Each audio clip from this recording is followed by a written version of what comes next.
How's it going, everybody? My name's Dion Morales. I'm your host of the Gold Squadron podcast.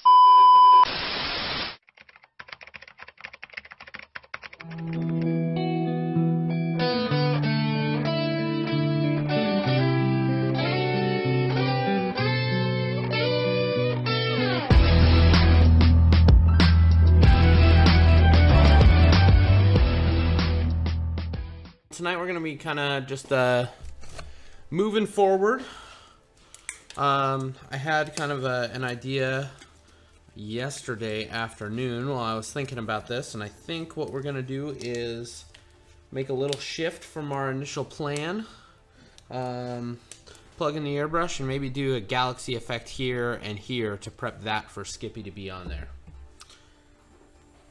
What's up, guys? How you doing? Welcome in. Ramaya, how you doing? Miss Fuo 1, like to see those gunboats. Good to see, good to see.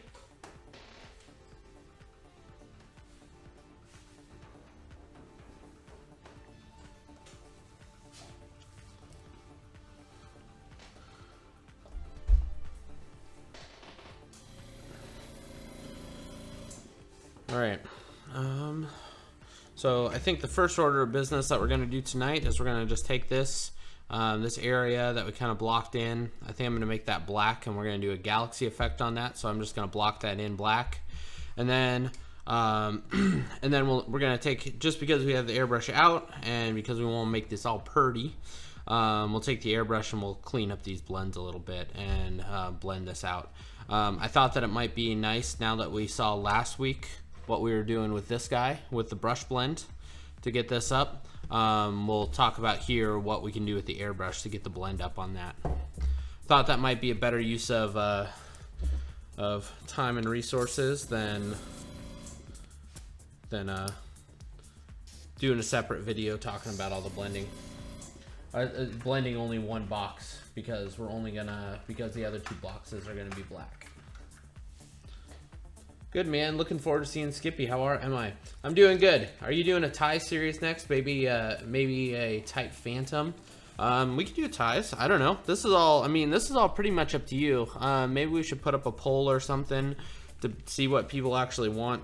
I really want to make sure that so there's kind of a couple things going on here. The first thing is that this is a painting tutorial and fun way to do this for you guys. So you guys are the primary people that I'm, like, you know, having fun with, hanging out with, that we're kind of talking about how to paint and then also just painting away. The second thing that that is going on is that I am painting up prize support, right, for all the Gold Squadron events and giveaways. So nobody wants to get, everybody likes cool ships, right? But no one wants the cool ship that is completely unplayable, right? So we probably won't be doing Seeks anytime soon, but there are lots of playable ships. So I added some black here, and just remember I added a couple drops of airbrush thinner to make it all nice and thin. Make sure that you're getting in nice and tight and with your airbrush while you're doing this, so you don't accidentally get a bunch of overspray. Keep that airbrush moving. Don't let it sit too long, or you're gonna get pooling.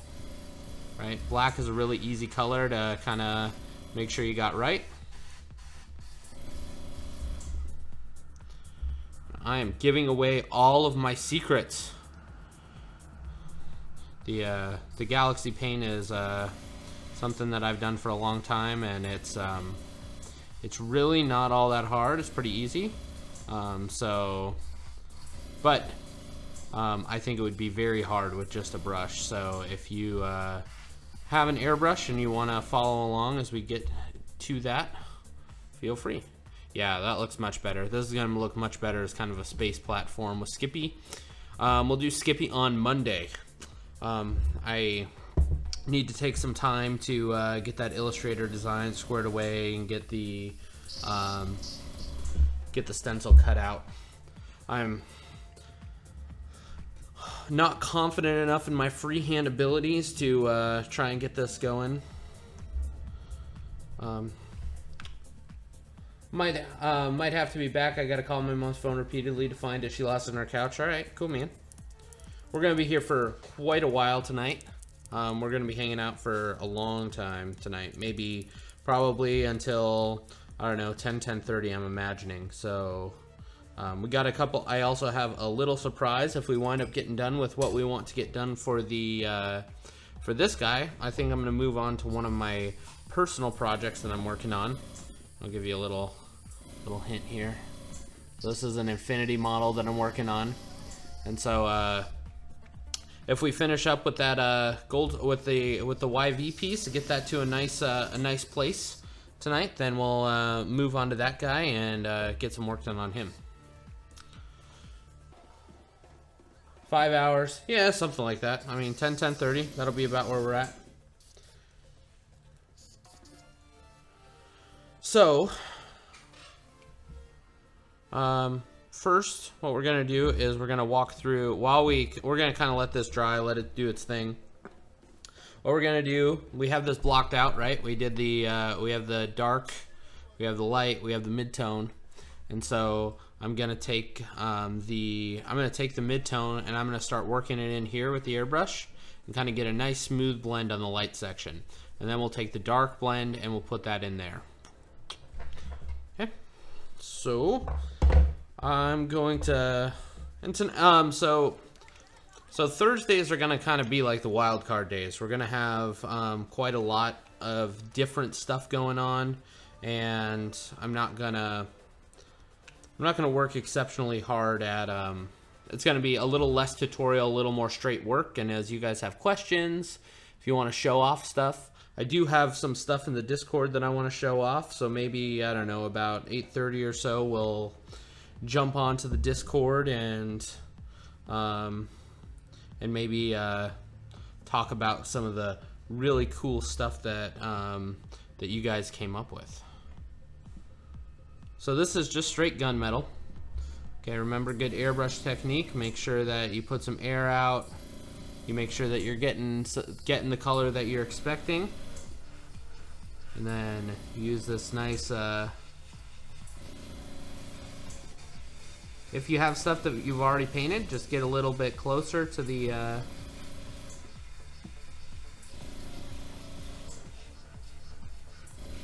model itself, and you can kind of start moving. And then we're gonna do the same thing to the other side. And don't worry, we'll come back in with the brighter color. But what we want to do is we want to get a good even coat on it.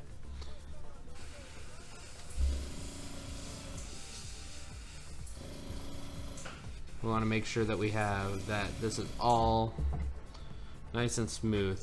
And when you're trying to finish a blend, right, you don't need to go very far, right? Our blend here is to here, so all we need to do is just really lightly with the airbrush, just go in and just, if you have a little bit of brush marks, right, that's okay. Just, if you have an airbrush and you're working on brush blending and you just want to clean it up, just kind of just run it right over that area, really nice and light. Make sure to clean your tip as you go. Don't want to have a dirty tip. I'm back, finally got my mom's phone. She lost it on the couch. Let's hear whatever you want to call her, or whatever you want to call her recliner. Nice. That's awesome. And how are you guys doing? If you have stuff that you've painted this week that you're super psyched to show off, feel free to post a link to whatever it is, and we will take a look. So you see that this doesn't need very much blending, right? Like, we had our blend pretty good. Now all we need to do is just go back to it. If you're just painting it yourself and you're just doing this for yourself, there's no need to go back to it, right? You did if you're happy with the blending you did it with the brush, totally fine. The reason I'm going back to it is because it is prize support, so we want to make sure that I am giving you guys the coolest, best painted ship that I possibly can. So with this gunmetal that we still have left inside the pot, I'm gonna just add in just a little, just a brighter color. I'm just gonna add in some silver, just a couple drops. remember that we're not going for, we're not thinning this out too much, right? Because the metal flakes are finite, so we have to make sure that when we're using a brighter color like this, like or when we go to a brighter color, that we just kind of just add in the color that we want, right? And so this, I'm just going up, just right, and it's not going to need much, right? We're just gonna add just enough that we get this nice clean blend.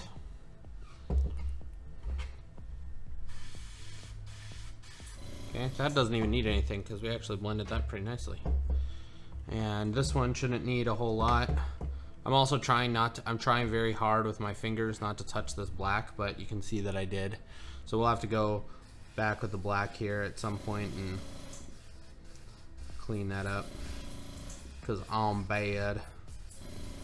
I'm such a bad painter. Okay.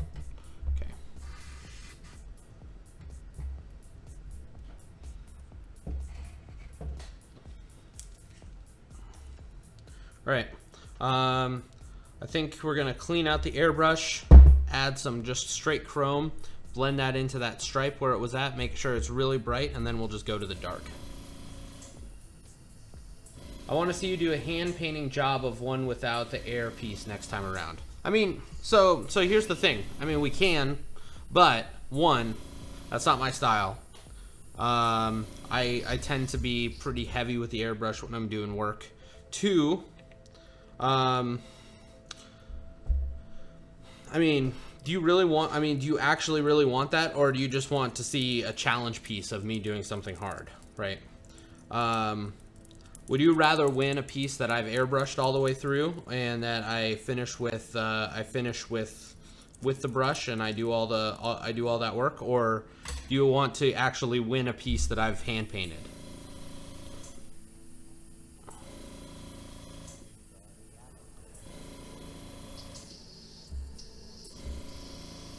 Libo24 asks, how are you thinning the paint to make it flow better and keep it from drying on the tip? I use two things. I use Airbrush Flow Improver. This is a Vallejo product. You can find it on Amazon. It's super cheap. There is a link right here.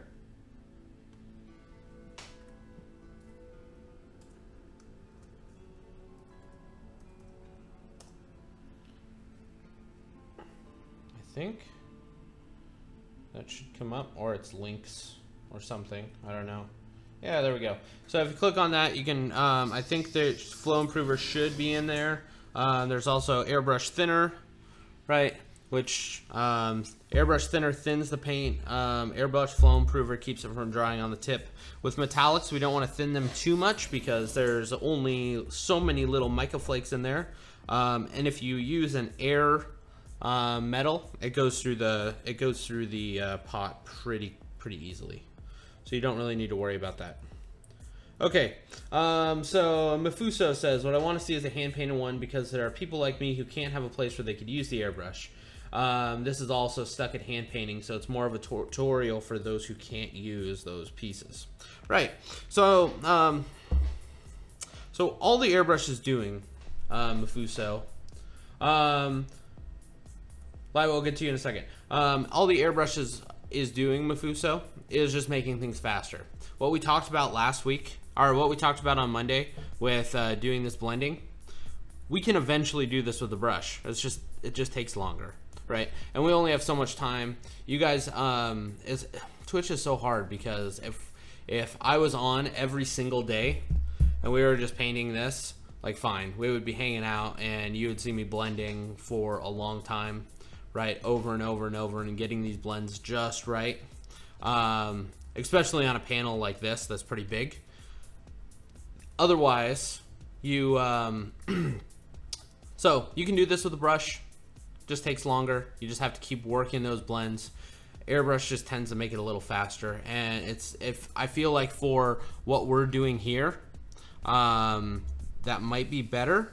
But if we pick a little ship, if we pick a small ship, maybe like a Fang Fighter or something, we can do it all brush. I mean, I'm not gonna do the base coat in brush, right? I'm not gonna hand paint the base coat because that's silly, right? But we can definitely paint something small like an A-wing. Like A-wing would be really great to do in brush. So you can see I just went down this line here. Okay, Libo, what percentages of paint and flow improver and thinner? So Libo, it's hard to say because I don't know the exact paint that you're using. So if you're using a paint that is pretty thick, you just want to make sure you're thinning it down to a little less than like milk consistency, right? So you want to be at milk consistency when you're painting, but the airbrushing, you should get away with being just a little bit thinner than that. So if it's a little thinner than milk consistency, then that's where you should be.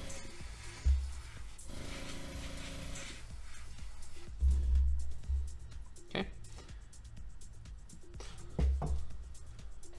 I use Vallejo Air Model. Okay, so if you're using Vallejo Air Model, that's what I use. I'm going, like, typically I'm going like maybe like almost 50-50, almost 50-50. If I put in 3 drops of some sort of Vallejo Game Air or Vallejo Model Air, then I'll put in another like 2 drops of Flow Improver, or 1 drop of Flow Improver, 1 drop of thinner. It really depends on how much work time I want. If I just want it to dry, I'll just use thinner. If I want it to if I want it to be, if I want to have a little bit of working time, I'll use Flow Improver. Pretty much for most applications, they're pretty interchangeable. Games Workshop, Mafuso Games Workshop is what I'm using. Pro Paint. Well, that's, yeah, the Citadel paints, the Games Workshop Citadel paints are really good. They're literally the only problem that I have with them are they're not in dropper bottles. And so if you don't have if you're not using an airbrush, that's not a consideration. That's not a problem. If you are using an airbrush, then it can be annoying to transfer the paint to either transferring the paint to a dropper bottle, which you can do, or transferring the paint to your actual airbrush cup if you don't transfer it to a dropper bottle. What metallics do I use? I used to use the Vallejo Game Air, but they tend to clog and some sort of chemical reaction happened with thinner, so annoying. Krupp, I'm using the Vallejo Game Air, the Model Air metallics. Right, that's what I'm using. I don't tend to thin them out. The reason I don't thin them out is because I don't like having. I don't like that the Model Air. So metallics have microflakes in them, right? And when you thin them out, all you're doing is spreading the microflakes out more, so you get less of a metallic-y coverage. If you really wanted like something that had a little, that looked like it could have been metallic, like if you're doing like a rust effect, you can mix the metallic with other paint and then thin it out with thinner, and you can get a really like interesting color that has just a little sort of like shine here and there. But since I want shine on this model, I tend not to thin out these paints at all. As long as you shake them up good, and you do kind of all the standard maintenance on them, they tend to last pretty. They tend to work pretty good in the airbrush. You might need to up your PSI just a little bit.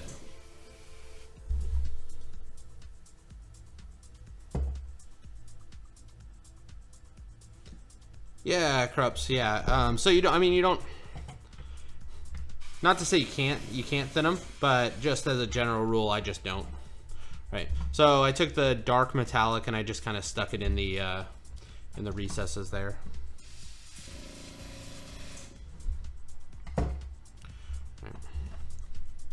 So you can see, and the other thing is speed, right? So I mean, what makes an airbrush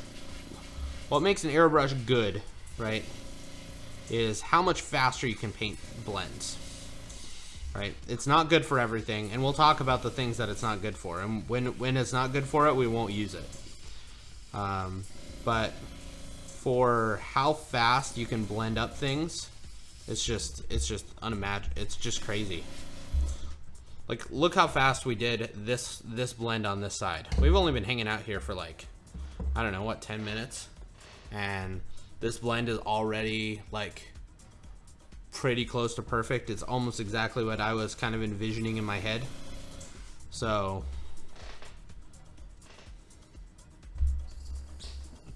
it makes it faster.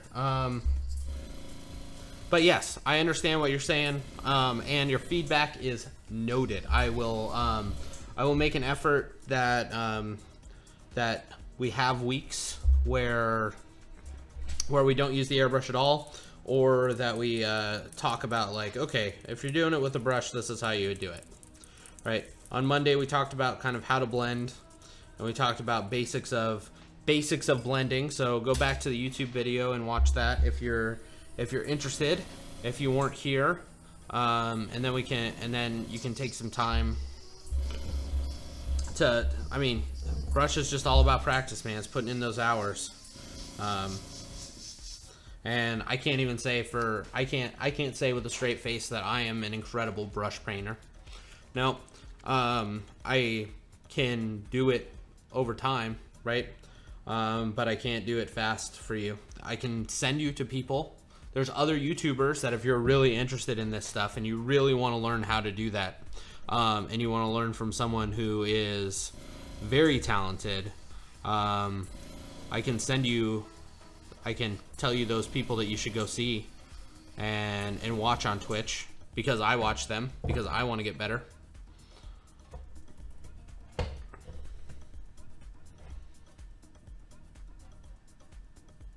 I wasn't, and I might be watching them while I donate. Yeah, so Mafuso, last Monday, that's going to be a really good one for you. Hopefully you get a lot out of it. We didn't touch the airbrush once.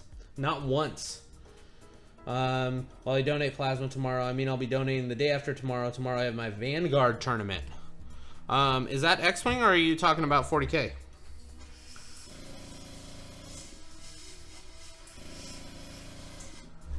So I got a little silver right up here, so I'm just going in with the black, right? Because black is was kind of the color that we were using for the edge there, and I'm just kind of blocking that in.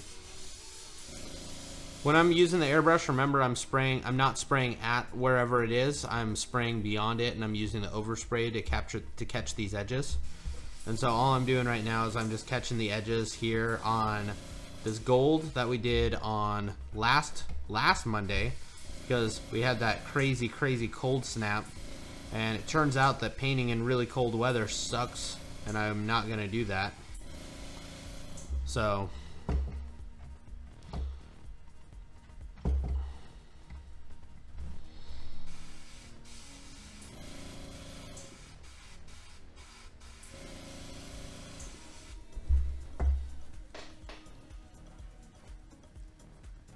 how long is it? Because I usually donate for about an hour. How long did we go? I think we went for, what, an hour and a half? Something like that.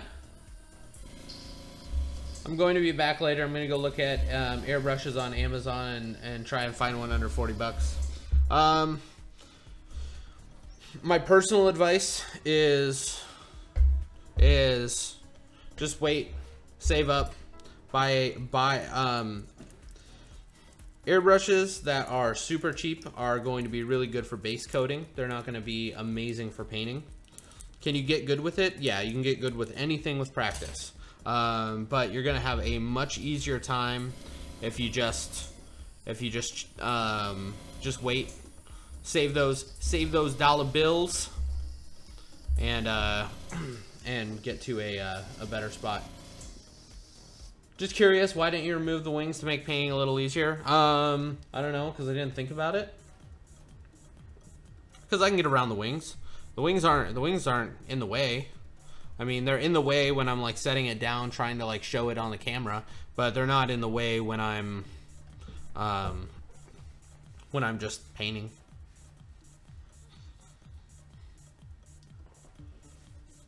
Yeah, but mostly it's because I didn't think about it. I would say that 40% of the things that I do is because I just decided just to do it really quick.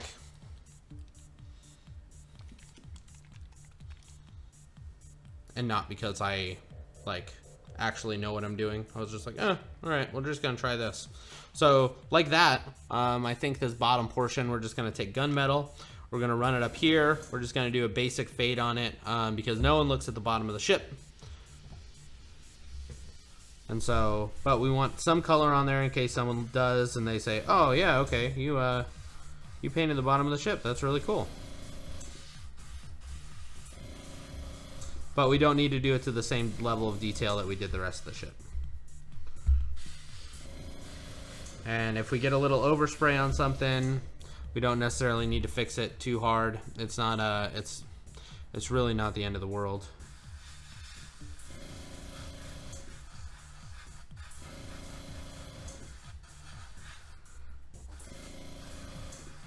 And just a quick tip. If you're painting straight onto an object, you don't need to worry about things that are 90 degrees from it. It's just kind of angle it the opposite way. So see, if I'm spraying right here, I just kind of slightly angle it this way. If I spray it right here, I slightly angle it this way. Samuel M, how much would it cost to paint 3 Delta 7 Aether sprites? No idea. Let's talk about commissions for a minute, since people seem to be interested on this subject. So commissions are commissions are really hard for me. I'm not particularly great at doing commissions for other people where I'm not in full kind of creative control, right? So, and so, I mean, if someone wants like, oh, I want an Outrider with an American flag over the top of it, and I want Iron Man drawn in the background. I mean, that is complicated, right? And that is way more expensive. That would be way more expensive because it would be way more of a time drain on me than someone who says, I want some A-wings. I want some A-wings. I don't want you to do anything to them other than make the red green. I want them green Squadron A-wings. I just want you to make the red green, and that's it. That's not much of my time at all, right? So when someone says, hey, I want a commission that has this, or I want a commission that has this, or I want a commission that has this, like if you just want ships painted, like, I mean, I'm not sure. It depends on how quickly you need them back. There's lots of questions that kind of go into commission painting, and so I can't really answer them right now. 2, I'm not really taking commission paints right now. I will probably be taking over the course of the year. I will probably take 1 or 2 maybe, but right now my commissions are pretty closed. And that doesn't have to do with you or anybody else. It just has to do with the fact that I'm working this year on really elevating my personal painting level, right? And so in order to do that, I can't be painting, I have to be painting, continually practicing and painting to the best of my ability. And I can't do that when I'm painting a whole bunch of A-wings green, right? Like, that's not a good use of my time for this. But there are so many good commission painters, and we're going to be having some of them on the show, and we're going to be talking to them about their style, and if you like their style, you should get in contact with them. So, and if you have something very specific and you know exactly what you want, send me a message on Facebook, send me a message on the Discord, that's a good place, and I can point you to someone who might have a style that you would gel with. Okay, hey Patrick, you're actually awake to watch. Yeah, so I'm trying to do an earlier stream on Thursdays in order to accommodate people who are not awake when I usually stream. Master Airbrush, what do you think of this brand I found on Amazon? Master Airbrush is fine. They're good. I mean, they're strong. They're strongly adequate. They do they do entry-level brushes. I have a couple of them. I don't really use them. Like I said, I would strongly recommend you just save that money, man. Save that money and buy yourself an Iwata, buy yourself a Badger, buy yourself a Harder and Steinbeck, because just because you're buying an airbrush doesn't mean that's the end of those expenses, right? After you buy the airbrush, you have to have a compressor. If you don't have a compressor, then you're not going to be able to shoot in the air anywhere. After you buy a compressor, you're going to have to buy hoses. After you buy hoses, you might want to, you're probably going to want to invest in, you know, you want a regulator for your compressor so that you can adjust the air temperature or the air pressure. So just because you buy an airbrush doesn't mean that that's like the only part of those costs involved with that. So you want to just continue to. So I would recommend that you figure out how much all of it's going to cost, and then you just make yourself a budget and you say, okay, I can't buy an airbrush now, but in July, in 5 months, you know, I have 40 bucks. I have 40 bucks a month I can dedicate to hobby stuff. So I'm just gonna hold off for a couple months of buying hobby stuff. Maybe you're gonna spend some money on the new X-Wing releases when they come out, and so you'll budget that in. But you say, you know what? Okay, so it looks like in my budget, after the other things that I want to buy an airbrush, and so I'm gonna put this much money towards it, and then in August I can buy the airbrush that I don't need to buy more of, right? Because if you buy a master's airbrush and you start working with it and you fall in love with it, in 8 months you might say, or in 6 months you might say, you know what, this airbrush is fine, but now I need a new one because it doesn't do all the stuff that I want to do with it. So I'm a big fan of buying quality over quantity, over something that's cheap. So my advice is always going to be just buy quality, and you'll have a better time. We are listening. If you're enjoying the music, I don't know how well you can hear the music. I don't know if it's loud enough. No one said anything, so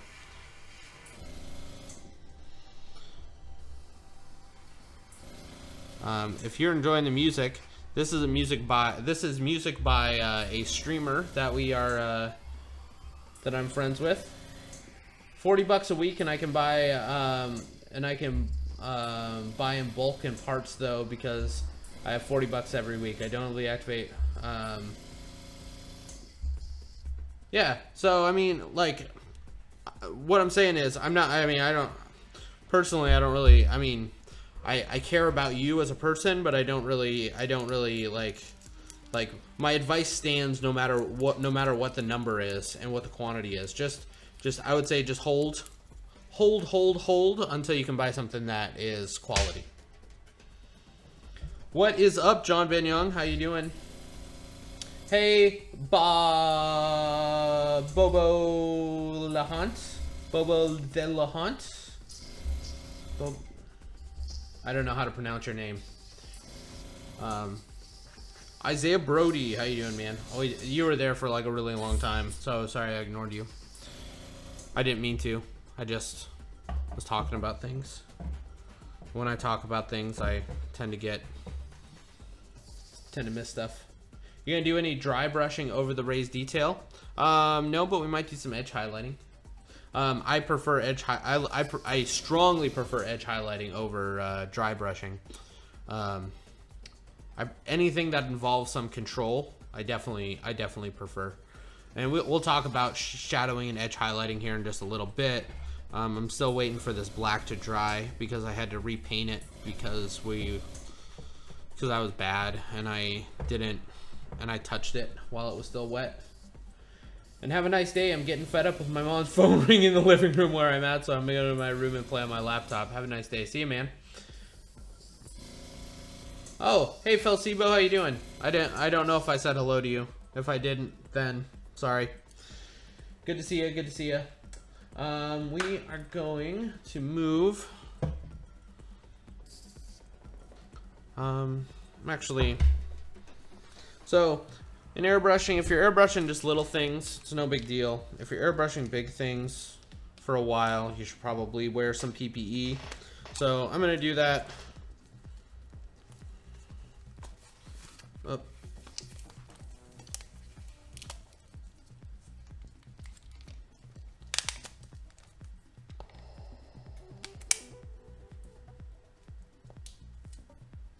Bobo the elephant.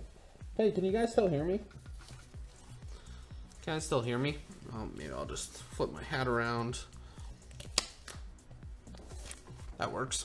Okay, so good PPE for airbrushes. In case you don't know, you want to make sure that you get a mask that has an organic filter.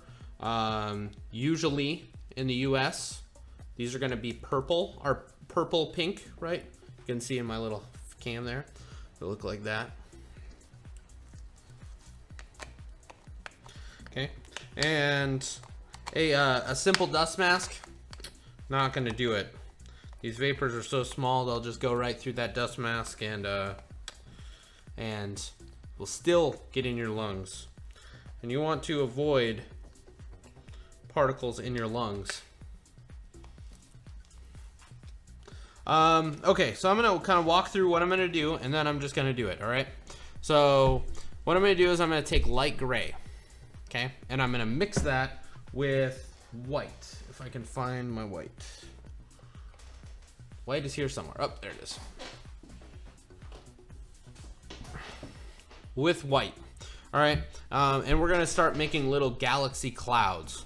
All right, the reason I'm mixing light gray and white is because when you put white into an airbrush, it tends to spit. I'll show you what that looks like, because it is important.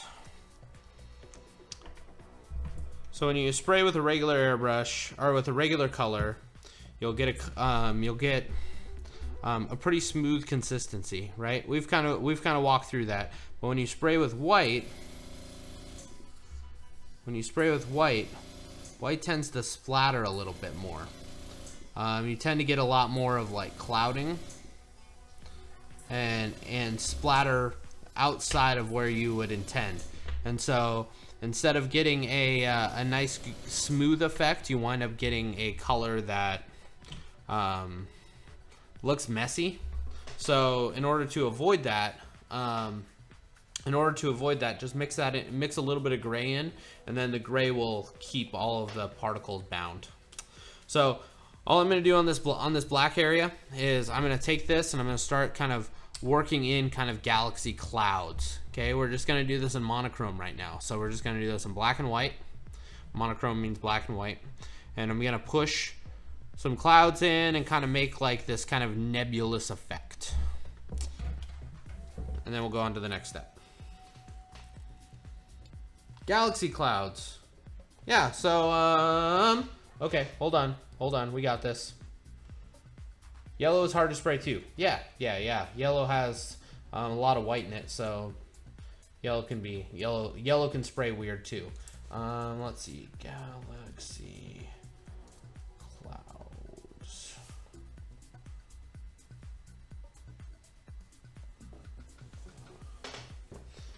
Let me get a...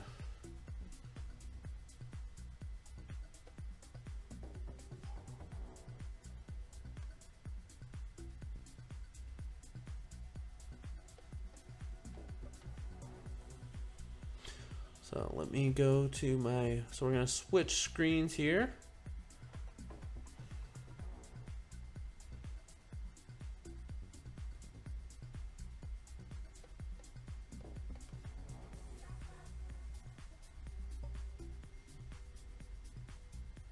So something like this. So you see these clouds here? Hopefully you can see my, yeah, you can see my mouse. Okay, these clouds here are kind of like what we're gonna be making. So you see how these have clouds here, and then these clouds are here, right? And then these clouds are up here. That's kind of the effect that we're gonna go for. Okay, I think we're back. We're gonna try and be back forever this time. I turned off the music because I'm not sure if that was the bad thing, but I think we're good.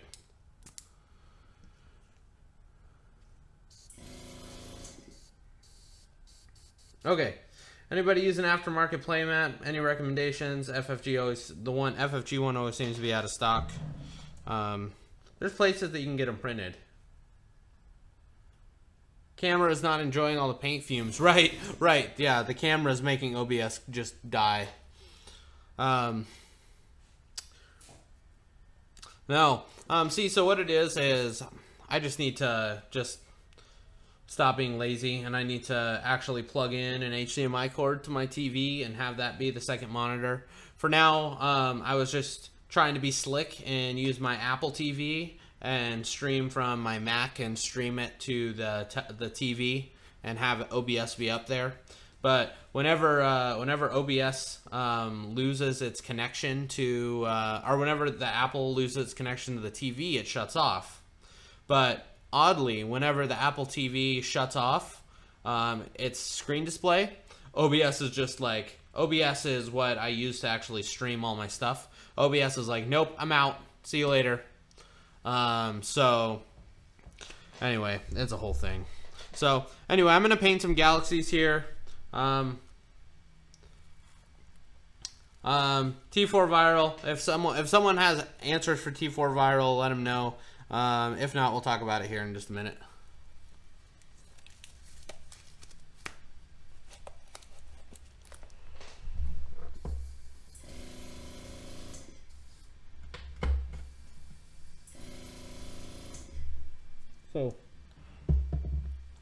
So you can see right here, this little spray here.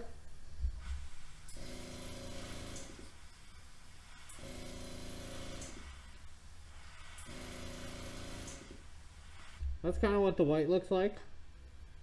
That looks fine actually. But you can see the little specks. Like you can actually see specks of white that are in here, right? And that's what you want to avoid. You want a smoother coat. So I forgot to add gray in all the crazy commotion. So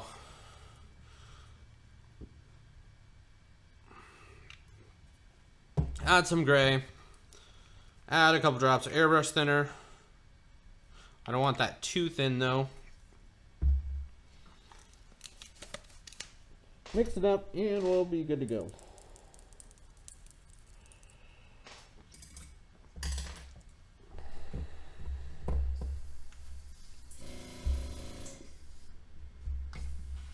Make sure that your color's right.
Okay.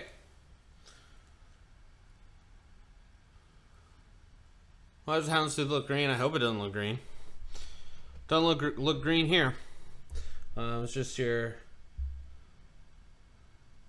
computer. Okay. So what you can see that I was doing, as I was spraying and varying intensity level, right? So if you go back over something over and over and over, you're gonna get a higher intensity level than if you were just spraying it just normally. So keep that in mind when you're spraying stuff, that if you spray stuff light, you can always go back over it again and again and again if you want to up that value. So let's do the other side really quick.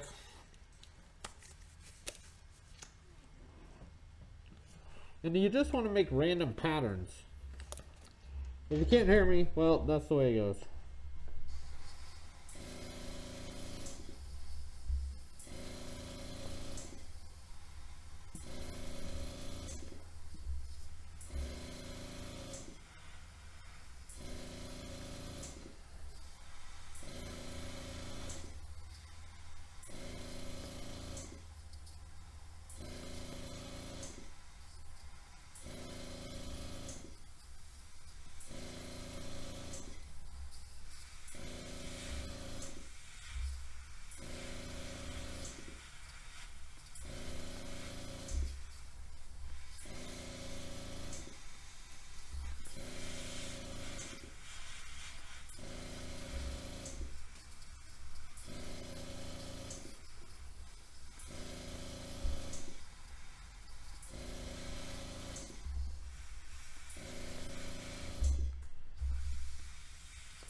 Okay.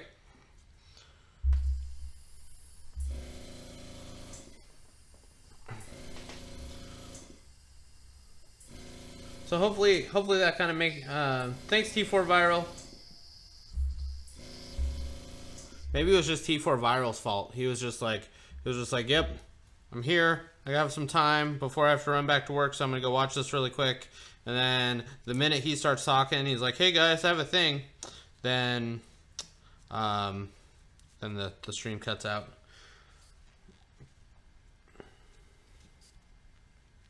Okay. Hopefully someone sent T4 Viral a little message and said, hey, this is the playmat you should use. If he's watching the replay, or if he's still on and just listening, we can playmats. I don't know. Lots of people make aftermarket playmats. I would go on Amazon, see what you can find. If you have, I know that like Ryan Farmer from the Minox, he designed a whole bunch of them. Hey, Sink Hogan, how you doing?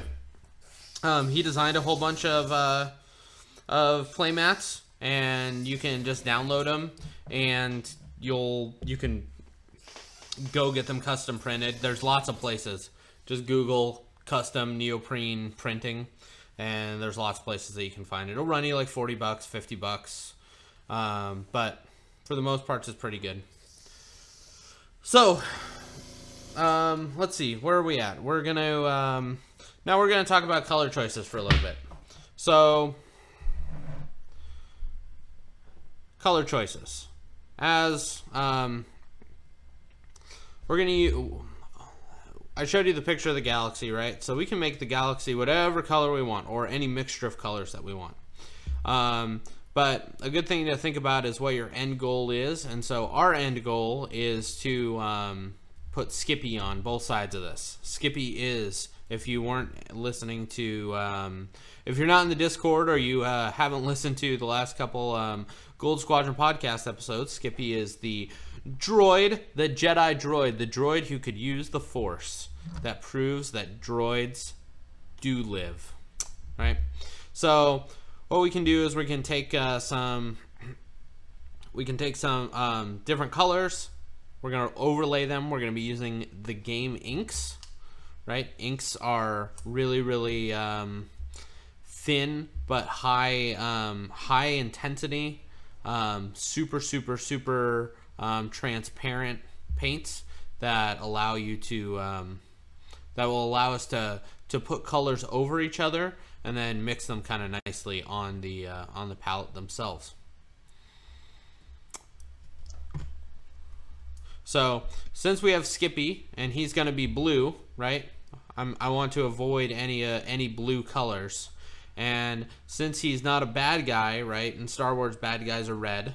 So I think I want to avoid any red colors. So that leaves us with like greens, yellows, and purples, right? So we can build greens, yellows, and purples. Pretty straightforward. Let me look in my little area. Hey, Felsibo, how you doing? Thanks for jumping back in. We finally got the stream working again, I think. I turned off the music because I'm worried. I have these giant cases of paints. So I'm gonna look through the paints really quick and see if I can't find our green ink or a green ink. So this is kind of what the game inks look like. If you're ever interested in using them, we do have a yellow game ink here. Maybe they're all in the other box. I know, strong stream right now, right guys? Strong stream. Oh, there we go. Game ink violet. That's a good one. Good start. I'm gonna look for game ink yellow and game ink red. Game ink yellow. Oh, and game ink green. Right. There we go. And game ink green. So we're gonna be swapping new. Hey, Dion! Thanks for noticing my new glasses. I got them today. Yeah.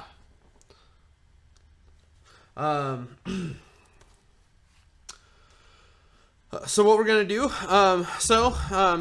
Since Dion is the patron of Gold Squadron Podcast or Gold Squadron Paintcast and the host of Gold Squadron Podcast, we've gone back in. We've finished up the blends on this guy, and we decided that we were gonna do a galaxy pattern on this section, and to put our overlay of Skippy on over the top later. So we kind of went through here. We talked about kind of use it after a reflection. I decided that we wanted to go through and use the airbrush just to clean this up, because the airbrush does it smoother. Even though we talked about how to do it with the brush, finishing up with the airbrush always makes things look just a little better. So we went back. We're going to put in the galaxy effect right now. We're just talking about game inks and kind of how to use them. And so you kind of want to think about where you want to put in your ink color, right? And then how the colors are going to affect each other, right? So if we put in the yellow first, anything that we spray over the top of the yellow is going to be mixed. So if green goes over yellow, what does that make? Like a yellow green, right? Because if you put blue and yellow together, you get green, right? If you don't have a color wheel, I would suggest just Googling one and looking at what the color wheel does, and it'll show you kind of like as you mix primary colors or as you mix secondary colors, what kind of hue you might get. And if we mix purple in over the top of that, if we mix purple in with green, we're going to get a really, really dark, weird looking brownish, blackish color. If we mix purple in with yellow, let's see, what is purple and yellow going to mix? We can just actually, if you don't know, just test it out.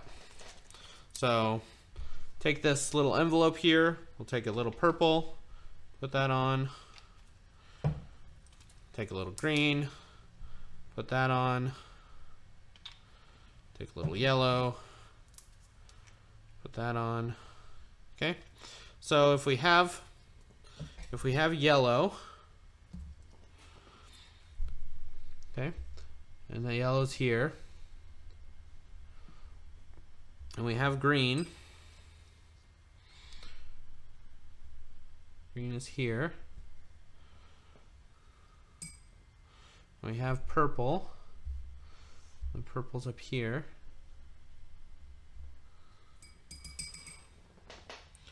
Okay. When purple interacts with the yellow, we're going to get a... I'm going to try and thin it out just a little bit so that we actually get a good color mix.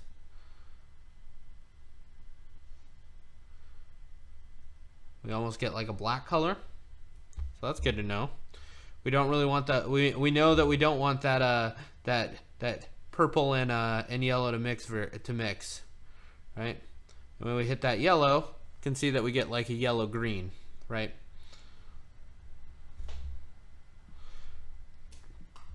And if the green hits the purple, do that up here.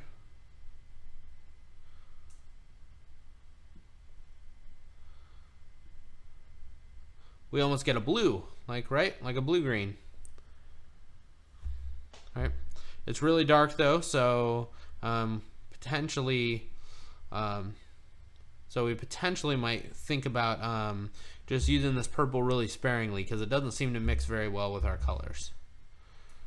And then, have we got all the interactions? If green mixes with purple, if yellow mixes with purple, if green mixes with yellow. Okay. So anyway, if you're unsure as to what is going on, then you should definitely just do something like that, or consult a color wheel, or just go for it and see what happens. Sometimes experimentation is pretty fun. Skippy the droid is kind of cool. That's why we're doing stuff with him. All right. So I think first I'm going to inlay the yellow. Because that'll allow me, because the yellow is going to get covered up by whatever we do. So I'm going to inlay the yellow first, and then I'll punch in some green, and then we'll work towards purple. So we'll work lightest to darkest here. I'm going to see, let's see if we can't. I'm really scared. I'm really scared. My music stopped working, so I'm just going to leave it stopped working. So if you guys want to, this stream is going to be BYOM. Bring your own music. So if you have music, just turn it on. I'm going to turn on, I'm going to pull up this, and if you have questions, just kind of shout them out. I'll get to them in just a second. Okay.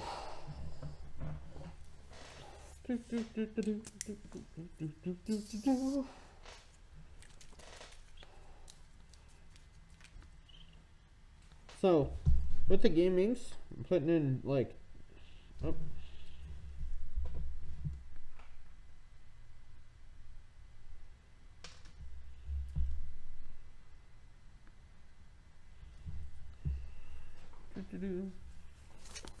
There seems to be a small tiny clog,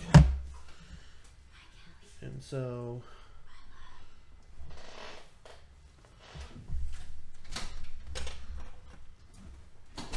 my wife says hello to the stream. She is going to the gym right now. I'm looking for like one of my paper clips or something to clean out my I'm not sure that I literally have anything. Okay, so if you wind up not having anything at all, what you can do is you can pull out, be very careful, pull out the needle in your airbrush, and then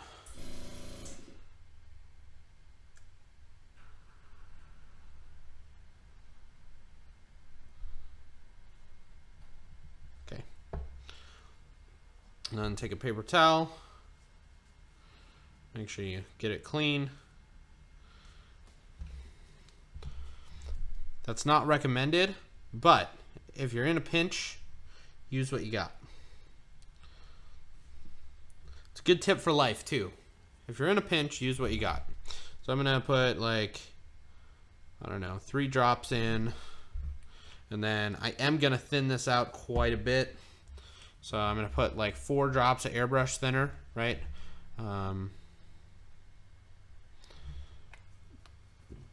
Because I want to control how much intensity the yellow has. So there's two ways to control intensity while we're talking about this this yellow pattern here, right? Or while we're talking about inks going onto this. We can control it by how intense the white is, because the yellow is going to go over the bright white more intensely than it's going to go over kind of the grayish that we, the lighter areas that we sprayed in. Then we can also control it by how much yellow we're putting on there, right? So another couple passes of yellow is going to make the yellow more intense. And galaxies are just a lot of feel. Just kind of feel the whole thing out, and kind of just work with it. The more uniformly random you can make it, the better. So don't make it so that they're like stripes or anything like that, but just kind of make them organic, I guess is really what I was going for. So you feel like what was a bad idea? Me sticking my airbrush needle in there? It's fine. I've done it before, and I'll do it again. Just be careful with it.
Okay.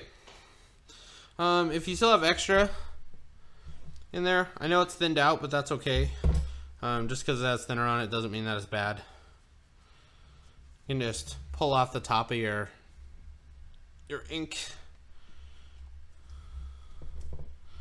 and I don't have it exactly in camera, but pour it in and then replace it. Not everything needs to go to the airbrush cleaner. But yeah, I agree, Bob, that it is that painting a galaxy is super fun. It's one of my favorites.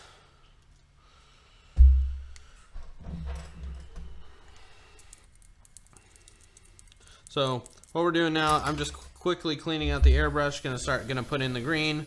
We'll work in the green, and then we're gonna work in the purple. So, remember, shake up your inks. Oop, hoo-hoo, that was scary. Oh. Remember, inks have kind of a inks dry really like ink, right? So they'll get, the dropper bottles sometimes get a little grody.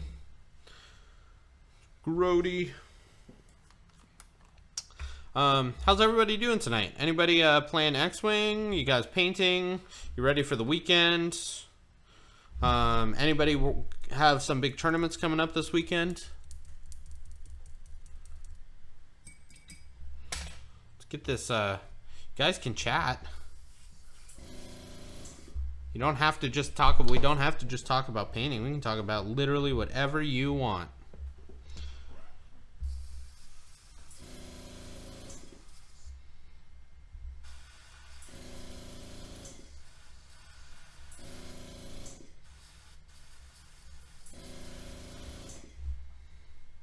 If you want to talk about how your boss is a jerk, I can commiserate. Or how people are awful. or how people are awesome. Yeah, I'm preparing my models for the War Machine Hordes tournament. Polish Team Championship. Whoo boy. Okay, so what list are you running? Also, if you have models that you're painted and you want to show them off, post up a link. We can I think everybody that's here is interested in modeling and seeing cool stuff. So definitely just post a link up there in chat if you want to see it, and I don't know. Last time we pulled something up on screen, OBS broke, but everybody can look at it and go, ooh, ah, ooh, ah.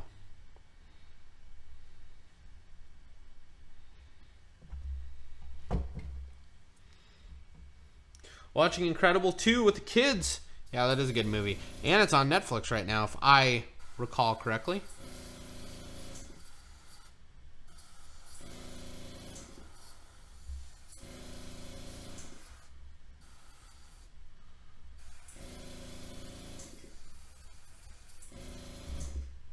Okay, this is kind of starting to be a cool galaxy. It's kind of going with the silver theme. The silver and the gold theme there. I kind of want this to dry just a little bit because I want to go over it again with the green. This green is going on super light. You've heard of War Machine? Of course. The first list is Gravediggers theme, World War II. Of course I've heard of War Machine. Come on, man. I actually have a whole Retribution, like boxes and boxes of Retribution sitting in like 10 feet away from me that I need to put together and paint. War Machines is kind of dead in this area. I mean, there's a couple people who play it in this area, but I mean, competitively, it's not really existent. But they still have cool models, and it's still a pretty fun game.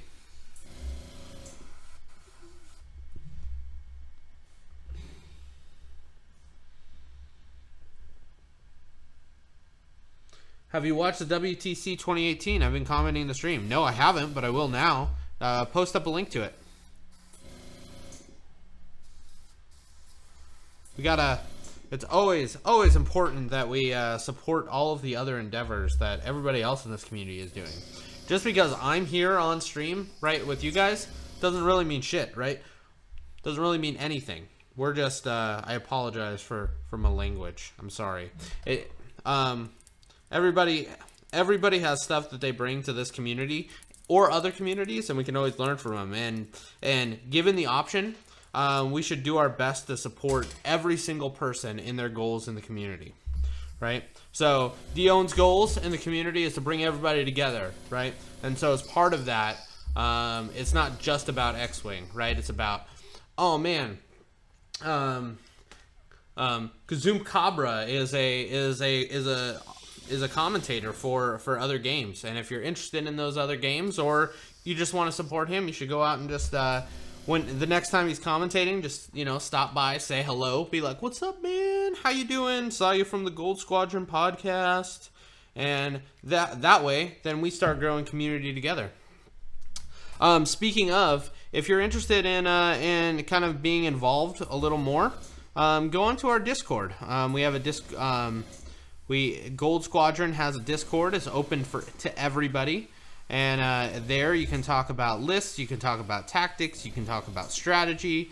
You can also we also have a whole place where you can post in pictures of your paint jobs and everything that you've done. And this is kind of looking a little weird, isn't it? This galaxy might be, this 3-color galaxy might be a little too much. There's definitely something scary going on here. Maybe Skippy over the top of it will fix some of those issues.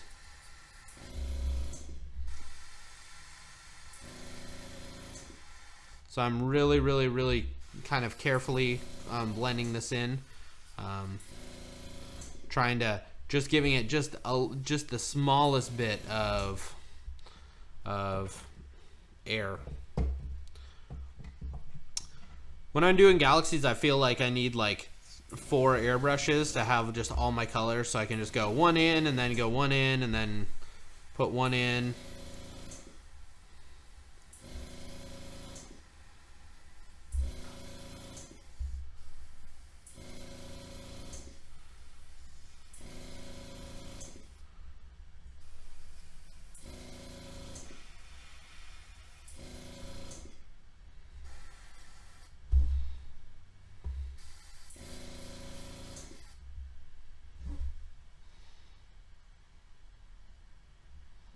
Okay, so now that we have the colors put in, now the actual work starts. Hey, thanks, Felsibo. Appreciate that. Yeah, definitely in the gallery right now. The gallery only has there's a paint cast section that has a work in progress gallery and a finished gallery. Right now it has only X-Wing in it, but that doesn't need to be the case. If you have a cool model that you wanna show off, show it off right there. That's exactly where you should do it.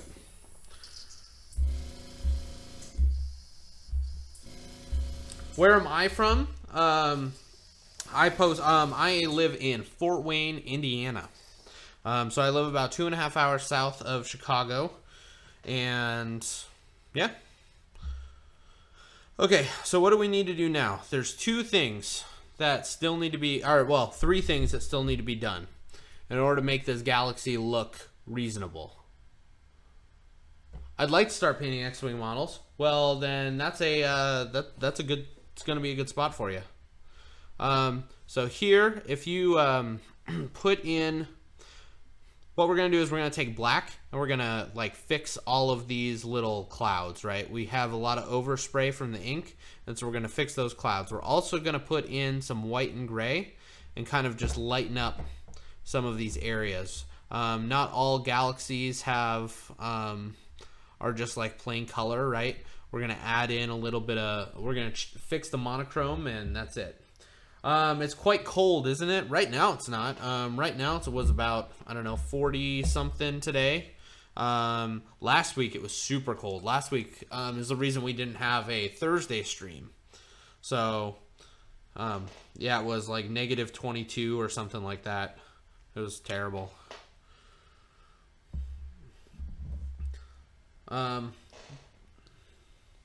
Hold on. I need to do my best to, I'm going to try and save,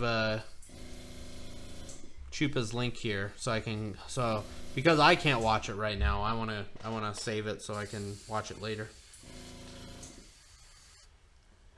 So I'm going to go in just with this white here, and we're just going to just very, very, very carefully, very softly just put in a little bit of white.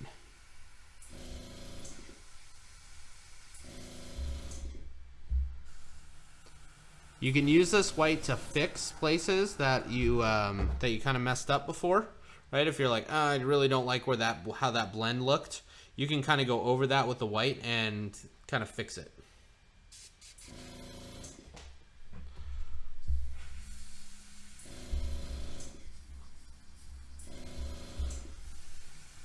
And remember, if your airbrush doesn't react the way that you think it should immediately, don't pull on the trigger harder.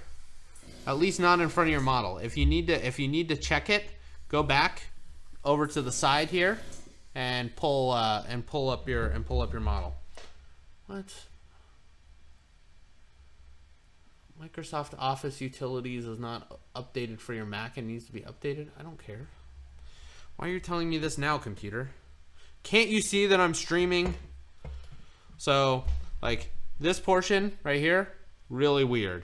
So I'm gonna go in with the white.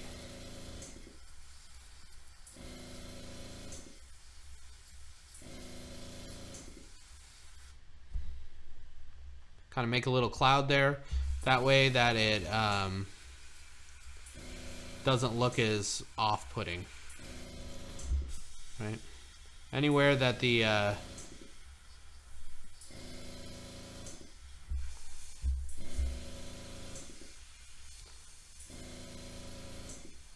anywhere that you think you need a little bit of help, this white will blend in nicely and fix some of the and to your eye will fix some of these issues.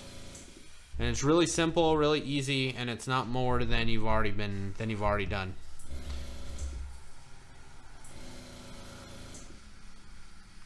So there's a rule in traditional miniatures, right? X-Wing isn't really traditional miniatures. There's a rule in traditional miniatures of making triangles. And so if you make triangles, your eye will naturally find it a little more appealing. So make triangles with all your color. So with the white here, we have a triangle, we have a triangle, we have a triangle, we have a triangle, right? So don't do something just one side, left side, right side, right? Unless you can do something left side all the way down, right side all the way down, so you can start building those imaginary triangles in your head. If you do just, if like headlights, right? If all you have on a ship of one color is like these like weird like giant glow headlights, it's gonna look really out of place. But if you have engine glow in the back, that's gonna even out everything so that you so that it'll look a little more natural. Now we're gonna go back in with the black. Oh, come on. Jeez, didn't know it was gonna be so hard to open up Notepad.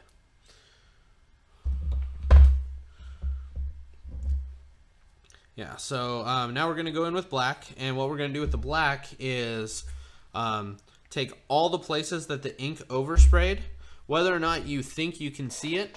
When you spray yellow over black, it's actually black with the yellow tint.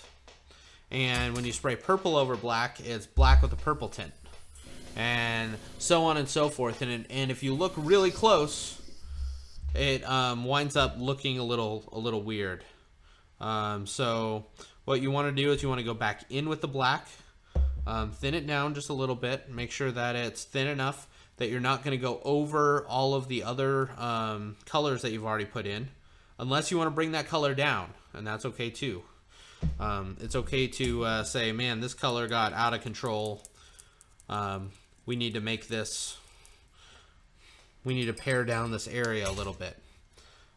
So let's flip this over. Right, so you can kind of see like the black is goopy. It's not just straight black. Wow, this needle pulled out just a little bit. This is why you always spray. This is why you always spray away from your ship before you spray towards it, because when I pulled back my trigger, when I just pushed down to get some air, that's what happened. Right? So always spray away from your model in case your needle accidentally backs off of you, and that's because that happens occasionally.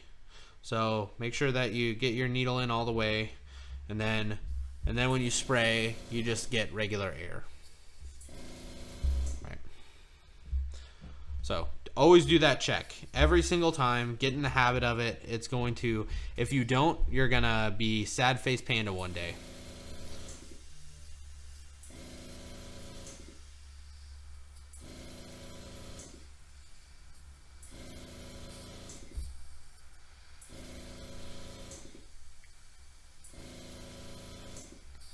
And it doesn't take much. It doesn't take much black. Black is a very opaque color, right? And it goes over stuff really well. But the effect that it has is really striking when we actually use it to fix our mistakes.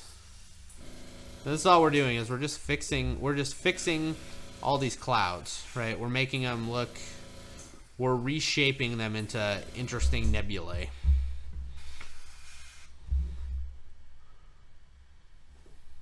Right, now everything's flatter, and this is starting to look really nice. Okay, and when you're doing nebulas, when you're doing nebulas on big panels, don't get discouraged. Sometimes they look like just awful until like you put the stars in on the last step. You just have to have faith that as long as you're doing the steps right, that it's gonna look good.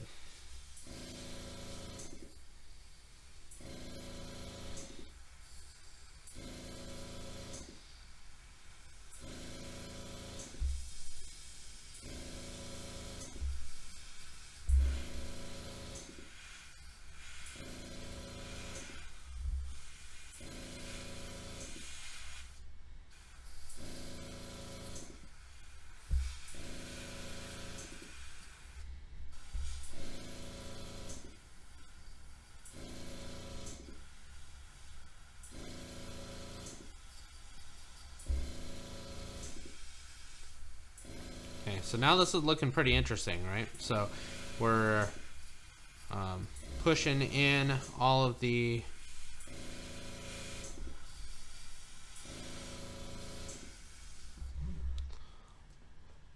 flow here, and boom.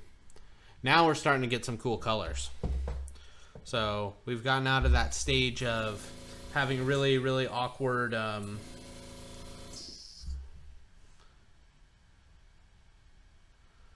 having awkward looking nebula clouds to having really nice looking. So why is the GSP bot not named Nightbot? It is named Nightbot. I don't know what you're talking about. Are you asking why is the GSP bot named Nightbot? Nightbot is a service bot that people use, that some very, very interested programmer or team of programmers made up a thing called Nightbot, and Nightbot does different chat tasks so that the streamer doesn't have to, or the mods for the streamer don't have to, and that will allow them to kind of do their thing. Yeah, because whatever person is, they named it Nightbot, and a lot of people use Nightbot. If you're on Twitch for any length of time, you'll see Nightbot around. So, yep, no worries. I need a paper towel. Ugh. So I spilled red ink on me today on my pants. I think I got most of it out. My pants were in the wash. It was a whole thing. It was red ink, like goes deep into the clothes, and I was worried that if I ever wore those pants again in public, that someone might think that I'm bleeding or I'm a ne'er-do-well. So hopefully when they come out of the wash tonight, they'll be a little better. But yep. But I had my airbrush just a little too full because I was using a lot of red ink for what I was working on, and just swish, swish, swish, and then I was like swish, swish, swish, and then some paint plopped out on your on my jeans. I really should think about like having like a leather apron or like an apron or something that I put over myself before I stream or before I paint.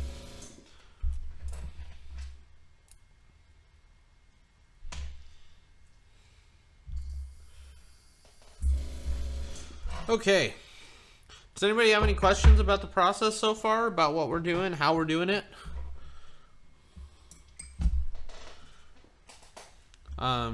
Really not too many people being super chatty tonight, but that's okay. No big deal. What I'm doing now is we're gonna be going to our paints. I'm gonna be taking this white, okay, and we're just gonna be putting in stars. I'm using a little brush. You don't have to use a little brush, just use a brush with a good point. I'm using a little brush because I picked that one up first. So we put this one in here, and we'll just doot. Oh. Uh-oh. That's not optimal, but that's okay. Good to know. Good to know that this paint is like super duper thin.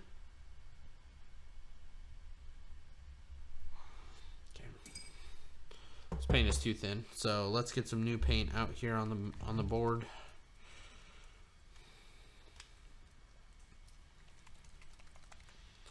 If you saw how it's kind of running out like that, like it's just immediately pooling, that means that the paint is too thin for what we're trying to do. We're trying to make like little tiny white dots. So let's go back into these dots. And they'll just have a little halo effect, which is kind of neat.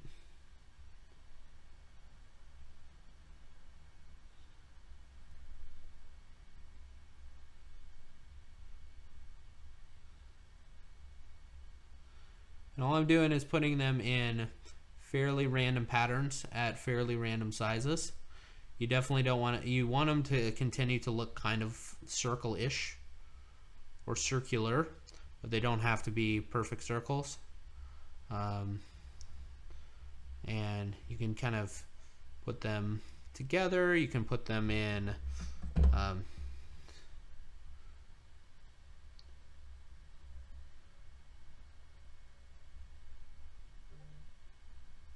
you can put them in different patterns, but definitely just make sure that you're just kind of being pretty even, because you want stars to be everywhere, unless you have a specific purpose, right? If you're like, nope, all the stars are inside this little galaxy thing, and that's just the way that it is, then great. But for our purposes, because we're just trying to make a nice background for Skippy, we're gonna put them all, have the stars be pretty even. And then when we put Skippy in, we'll make sure that it's very translucent when we paint in the Force Ghost.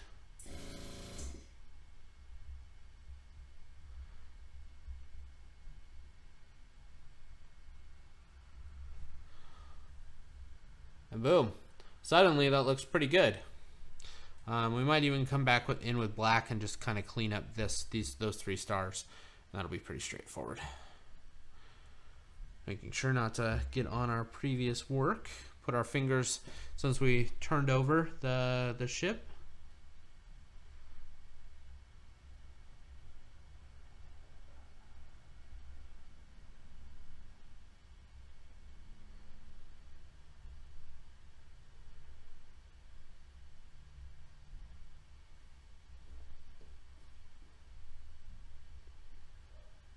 I hope everybody's having a pretty fun night so far. Hopefully you're learning some interesting things. Just working on my models. Pinning is a pain in the A. And it's already almost 2 a.m. here in Poland. Yeah. But it's Friday for you, so that's good.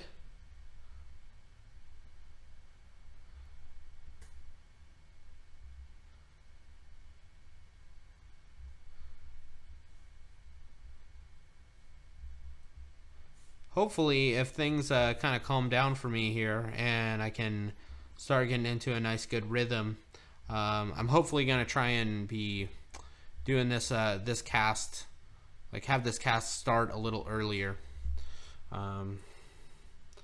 Work made that not possible for me today. So you can see that I pretty evenly spaced them, but not exactly evenly spaced them. You can make if you want to, you can make a little cluster. These stars are your stars. You make however many happy little stars that you want to make. For those of you that got that, I appreciate your chuckle. How often do you paint cast? We paint cast on Mondays, which is going to be way too late for you. We paint cast Mondays at 7 p.m. Eastern time. So whatever hour it is now, at the start of this hour on Mondays is when we start.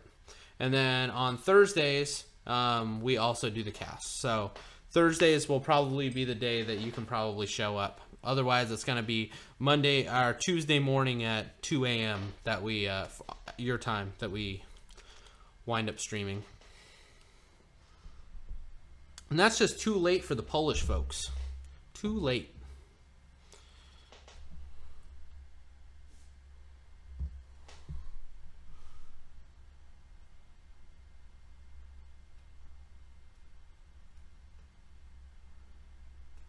Alright, so I'm just taking some black paint.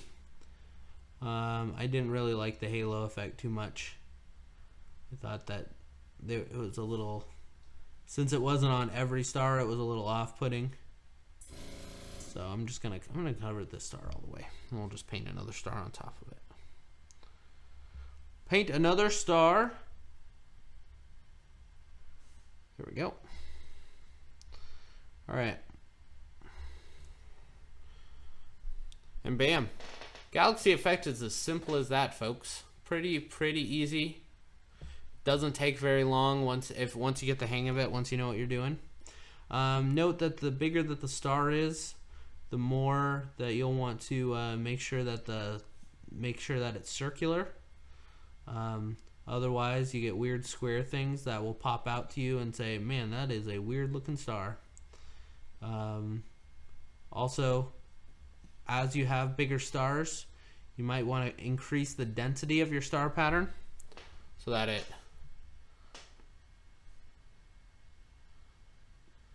kind of doesn't look so out of place with the white on the black. And that's it, guys. That's pretty easy, isn't it? Remember to put 2. Everything likes to have a friend. That's right, man. That's right. Wow, that's really coming along, isn't it? Yeah, Isaiah, isn't it coming along? So last Monday we put in this gold, right? We kind of went through a basic non-metallic metal. Then on Monday we blended in this little section by brush, and tonight we put in we finished it off with the airbrush and kind of talked about how to blend this in with an airbrush if you're trying to go a little faster. Did this side, and then we put in the Galaxy. And I'm feeling like we can do some other details on this guy tonight. Maybe we can do the front cockpits. Talk about how I do cockpits and a good technique for them. And if you have better techniques than me, I want to steal them, because I'm not...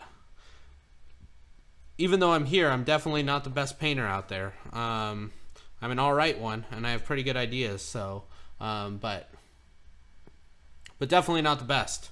And always learning. And if you're not always, and if you think you're so good that you don't need to learn anymore, then let me tell you what, you wrong. But man, that's starting to look pretty good. We'll have Skippy right here. He'll be put in there on next Monday night. We'll do a stencil on him. This will give this time to dry all the way. But yeah, how about we do engine glow tonight, and we do this front window here. Anybody have a where is Skippy? Well, Skippy's not here yet, man. Like I haven't gotten time to get onto my computer. I haven't taken the time to get on my computer and work through making the Skippy stencil yet. So don't worry, it'll happen. Just not right now. All right, so let's start with engine glow. Engine glow is really easy. All you need is a bright blue, right? This in GW terms, this would be oh, I don't know. It wouldn't be quite. It's like a little brighter than an ultramarine blue. The Vallejo Magic Blue, though, is one of those like unique paints that I really feel everybody should just pick up, though, because it's just so good. It's so useful in a variety of situations. It's amazing for blue glows. It's excellent. Fail. I didn't fail. We weren't gonna finish this guy tonight, but we'll definitely finish him on Monday, and we might even start the next project on Monday. Who knows? If we get done with this guy for, oh, hopefully I'm not getting blue everywhere. I had some blue on my hands. Oh, man, I might have gotten some blue on the side of the ship there. Oh well. If we get done with this guy tonight, or if we get done enough with him that we're not going to work on him anymore, then I think I'm going to spend some time and work on this infinity model and talk through some of the different techniques that I'm doing as I go through it, but I need and want to paint him, so you'll have to just suffer along with me with something different.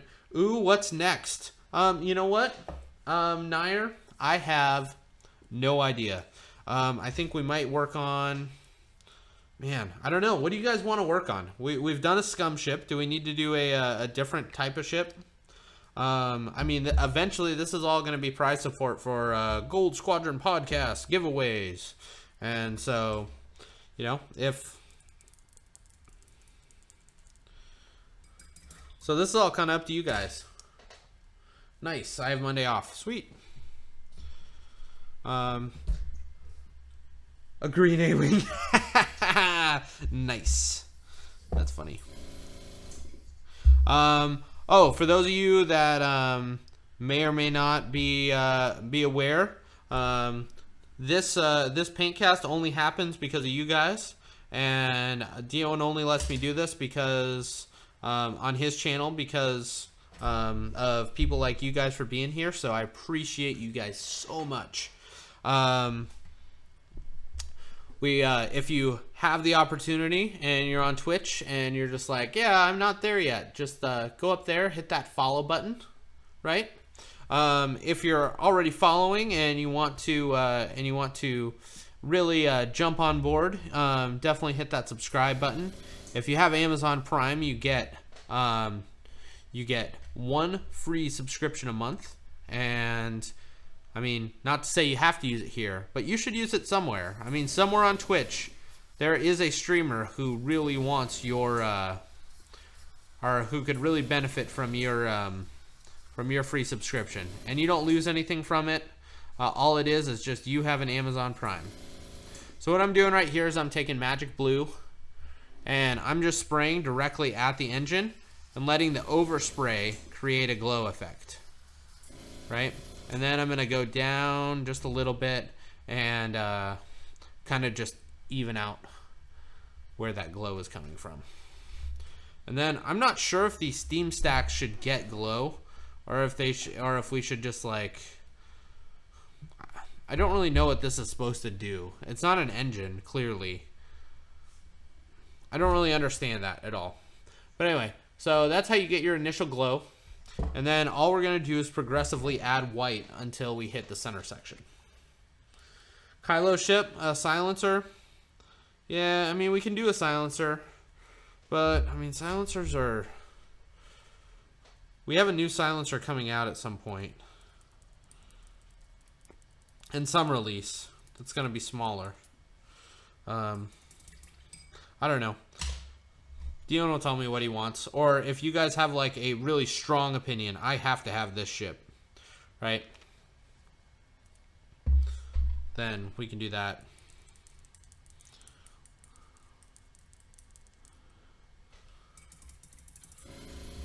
Hey JMB, how you doing, man? Conbo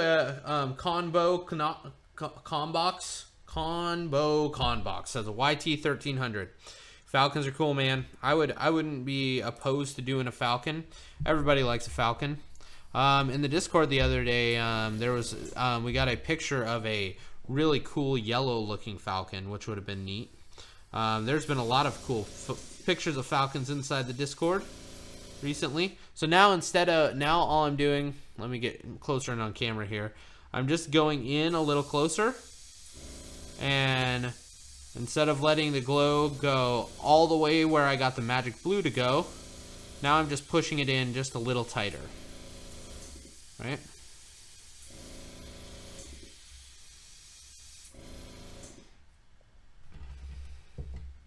And then we'll go one step further, and we'll push all the way to, and we'll go progressively a little more white.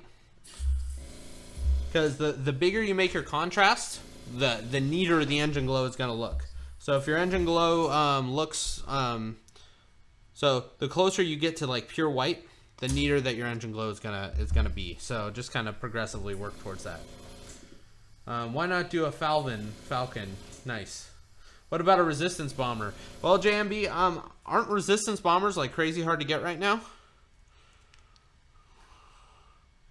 I know there's some ships that are just not easy to get. We were gonna do a gunboat for our first paint, but gunboats are just incredibly expensive. Like, you just can't even find a gunboat to paint. Okay, so added a little bit more white. Pro tip is as you add paint to your paint bucket, right? And you add thinner and other things like that, your paint's slowly gonna fill up, right? So as you're adding colors, if you want to make it brighter, just get rid of that color. Just push all the way down so you have just a little bit of paint left in there, and then add the other color, and you won't be using as much paint to go brighter. Ooh, it's kind of weird.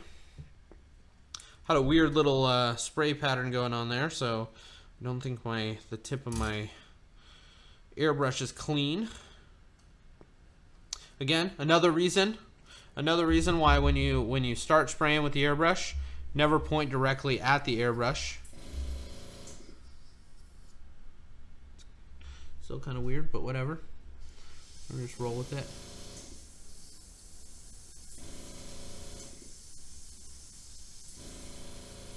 And I'm sorry if I don't have a great camera angle. I'm trying to get in really tight here, so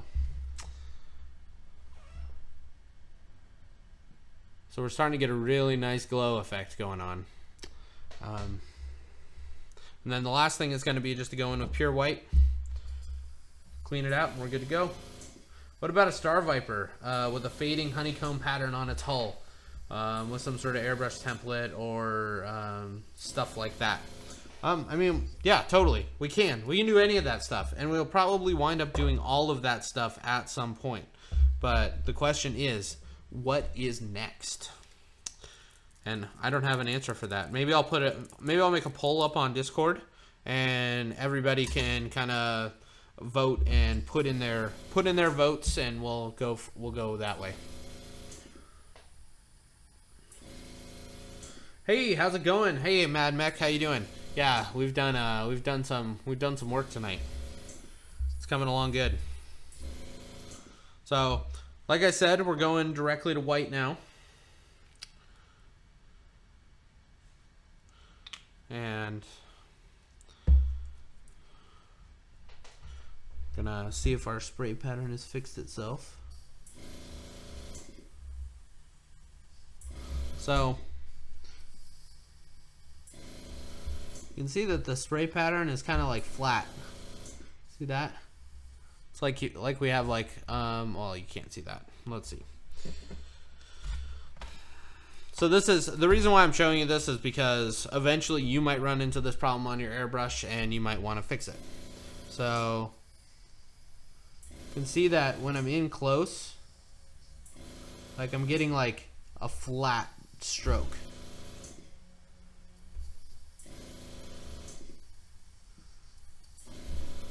And I should be getting like a circular tight stroke. So one thing that you should always do to make sure that it's not to clean your brush is to always, when you clean your brush like this, you don't flick like that, but you just kind of work your way up, right?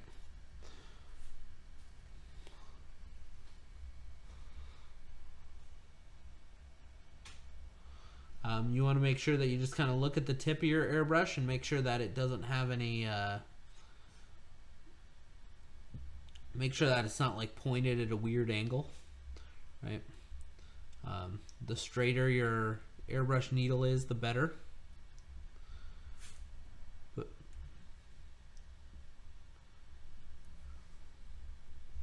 Oh, Mad Max subscribed with a Twitch Prime. Hey man, thank you. I appreciate that. Thank you for supporting us.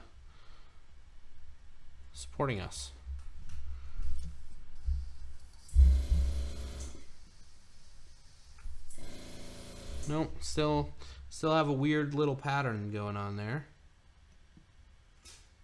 So let's use the brush to clean off all this excess paint. Right? Sometimes paint dries on the tip of your brush and you just need to clean it off a little bit. So I had to replace the nozzle in this thing last night. I think I cracked the nozzle on this brush, and so I'm not sure if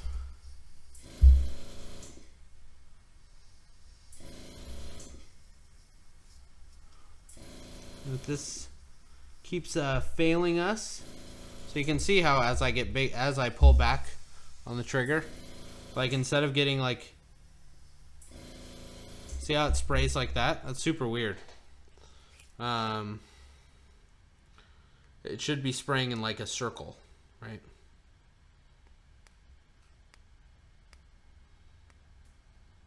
Which means it might be time to break down the airbrush, clean it really quick, and then move on with our lives. Because we might just have some paint stuck somewhere. Let's clean out all the paint out of here, and then I'll show you, I'll demonstrate how to break down an airbrush, and something that everybody should know, everybody who has an airbrush should know how to do. And it's good to have this on Let Daddy Know. All right.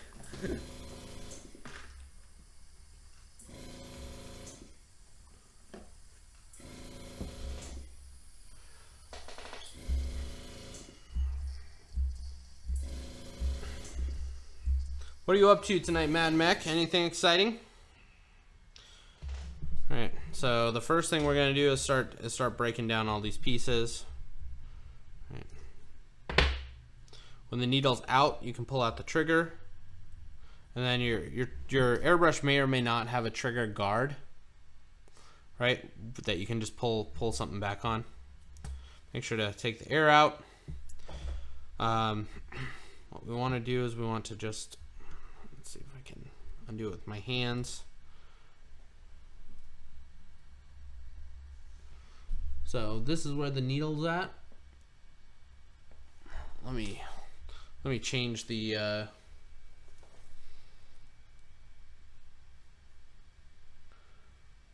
focus on this so you can see it a little closer.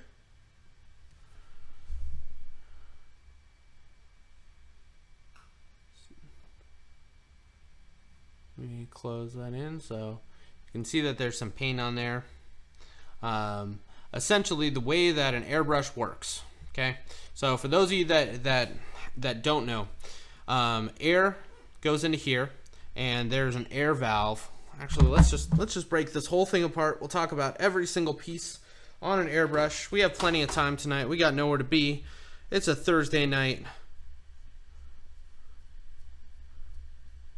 so we'll talk about what every piece on this airbrush does, and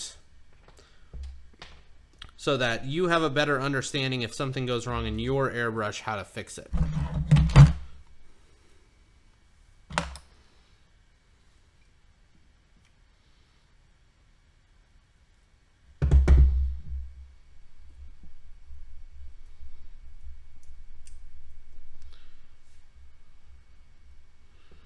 We'll just kind of, I'm just breaking this apart really quick, and then we'll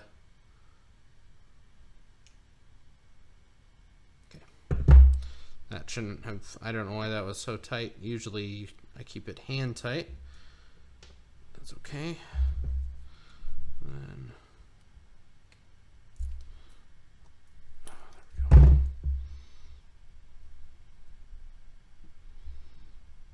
Just kind of messed up the finish on it. Oh well, whatever. That'll be okay. Life goes on. Okay.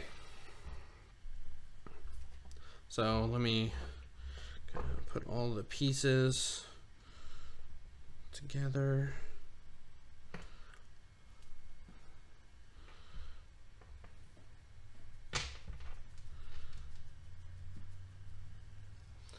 And then we'll refocus this.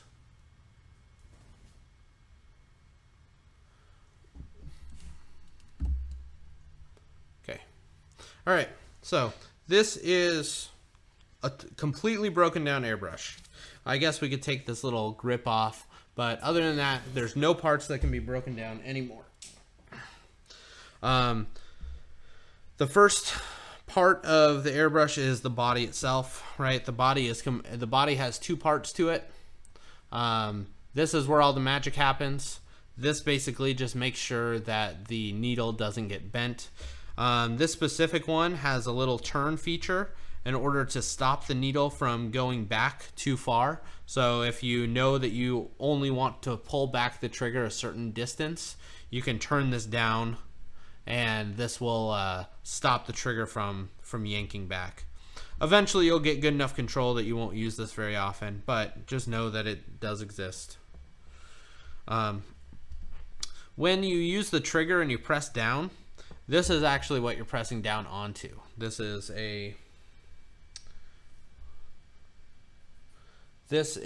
your air pressure valve, right? So you can see, so let's take the trigger. So the trigger has a little inset area there, and it sits on this like this. Okay, so when you press the trigger down, that's what's happening. And when that valve gets pressed down, air goes through the valve and it comes out this hole. Okay, and this hole. So press down, air comes out that hole. Inside the body of the airbrush, when air is pushed through this hole, it winds up coming out this hole, right? So this is where air comes out, and paint flows. Because this is a gravity-fed airbrush, paint is inside this cup, gravity pulls it down, and then it flows through this little hole right here. Okay. This creates a seal between where the paint is and where the air is. So this screws on to this like that. Okay. There's a little plastic seal there. Air is transferred through these holes and out those inner holes. Okay. Paint continues to flow through the big central nozzle there. Okay. So when that's connected, the next thing that's connected is the this little nozzle right here. That allows the paint to go into a nice little tip. And then this goes over the top of it. Again, air is moving through these tiny little outer holes, right? To here, to the cap. All right? This cap is important because what it does is it when the air that's been traveling all this way reaches the cap, it really doesn't have very much, it doesn't really have anywhere to go, right? It has all it can do is all it has is this tiny little area to go into, right? That tiny little hole is the only place that it can go into.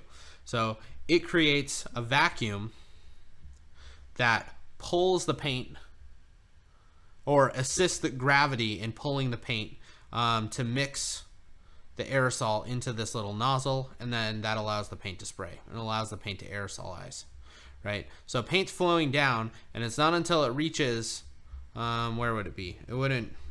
It's not until it reaches this little area that it actually gets enough pressure to aerosolize and pull itself through. So that's the basics of kind of how an airbrush works. Mechanically, back here, this is two pieces, right? This is a spring.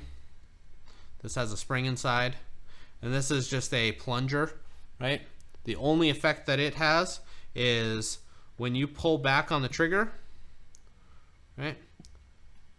There's a little clip here that when you pull back on the trigger, this clip pushes this all the way back, right? and then when you let go of the trigger, the spring then pushes it back into place.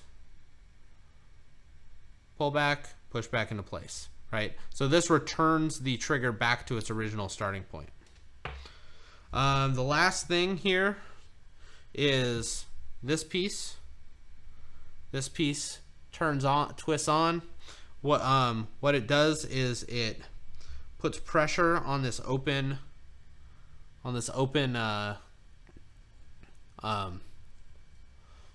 tube, right?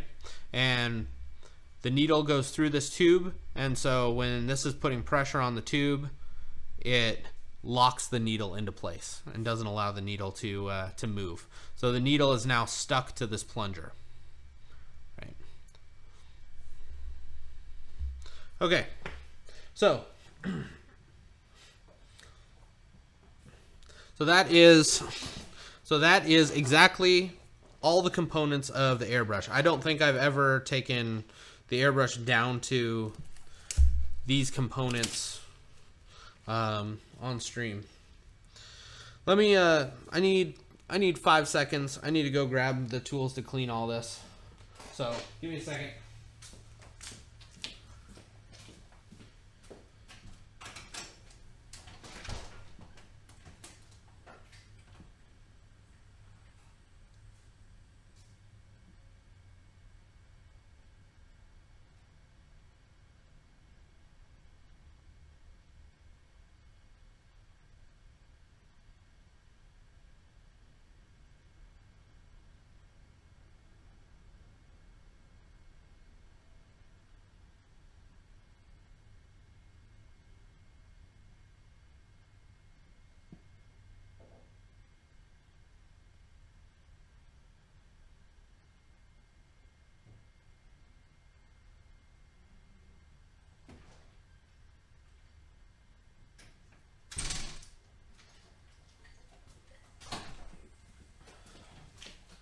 Also, it's been a couple hours since I started streaming, so always good to grab a little bit of water. Been talking quite a lot tonight, so good to get that working. Get that hydration. Okay, so tools. I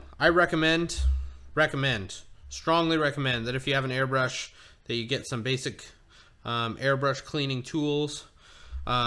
So yeah, like search on Amazon through our direct link, or I'll get this added into the link there. These are pipe cleaners and a little airbrush cleaner thing. They're like $10. But they're super worth it. I'll show you why.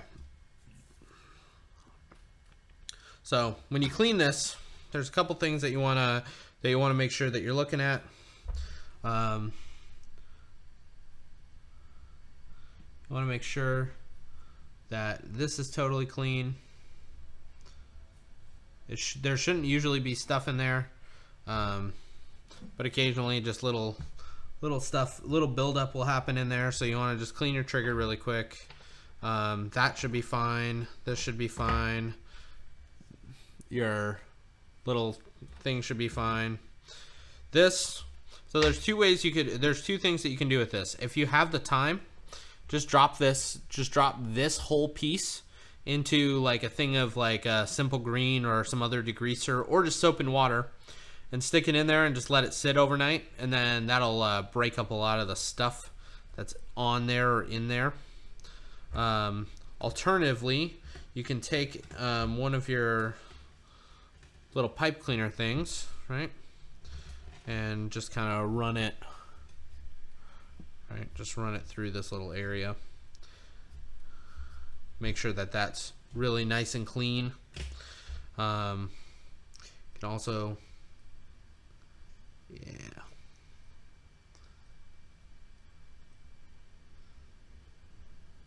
see that we have some crap in there.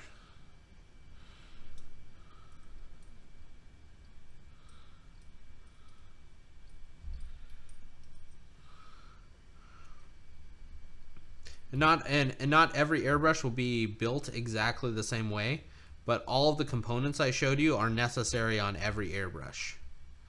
So that's how I mean, just understand that that's how an airbrush works, right? So that, because if you know how a machine works, it's pretty easy to work on another machine. That's why car mechanics can work on Fords, and they can work on Chevys, and they can work on Nissans. If you're a Nissan expert, sure, you're going to be able to diagnose issues in your Nissan better than if you're diagnosing an issue in a Ford, but you're still going to know how to do an oil change.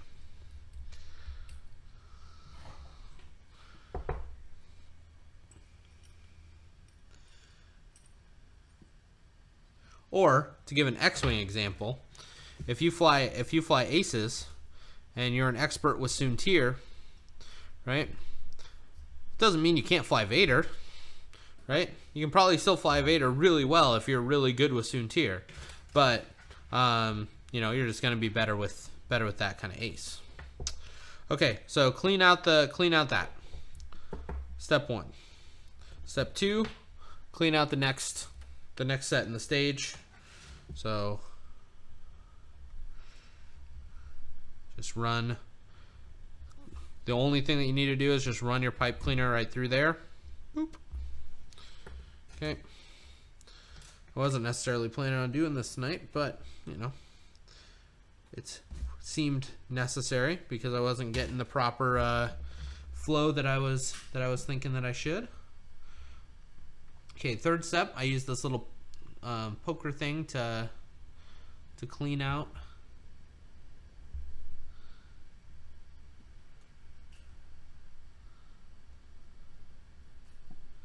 this. And so I'm kind of just trying to get all of, if there's junk in there, because it's so small, you just kind of have to keep working at it. And the way that I kind of test to see if it's clean or not is I'll take, and make sure you're doing this on a table that is pretty clear and clean, so that if this drops, you don't lose it forever, because I'll tell you what, it's pretty easy to lose this stupid thing. Okay, so the way that I test to make sure that it's clean is I take my needle, I put my needle in, and if I can get good,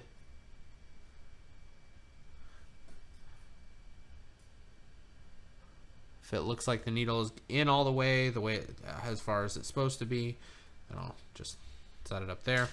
And then the cap, the most important part of the thing about the cap is making sure that this little nozzle area is clean, and it is super not. Show you.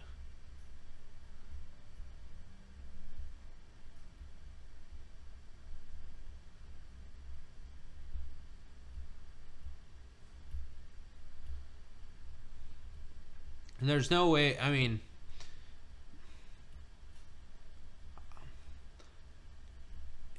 it's hard to tell exactly, it's hard for me at least to tell exactly when it's like, oh, this is the initial problem, right? Usually I wouldn't be able to diagnose, oh, the cap is dirty, right? Something seemed dirty, so I decided to clean it.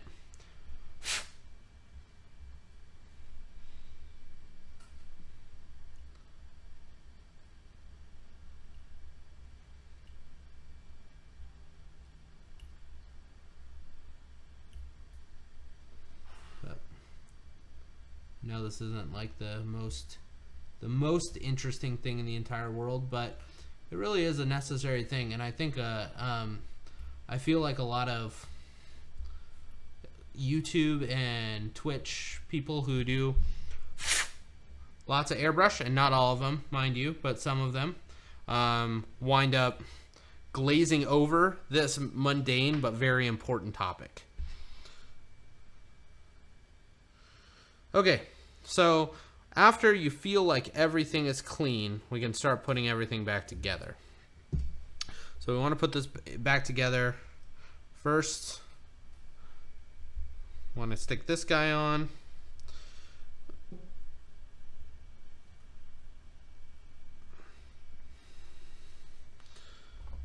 And I should have grabbed my softer pliers, but that's okay. Okay, and you don't need to, this isn't like one of those things that like you wrench on, right? But you want to make sure that it's tight. Okay, and we'll check the tightness when we fill this up with a little bit of water and try and spray. If we can fill it up with water and spray, then we know that, and we're not getting any air bubbles or anything, that means that we're right on par. So you can see this little white stuff that I have here. Sometimes I'll put plumber's tape on there and just wrap it up just so that the threads have a little more lubrication.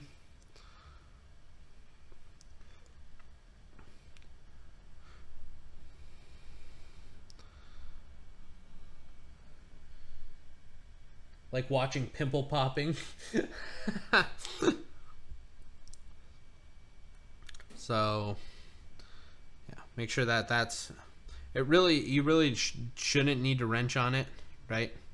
It really should only need to be hand tight, but sometimes it needs to be a little tighter than what your hands, whether they're sweaty or have a little bit of grease on them or whatever, can do. And so just take some like needle nose pliers or like this little tiny crescent wrench and really carefully kind of inch it over if you're having a lot of issues.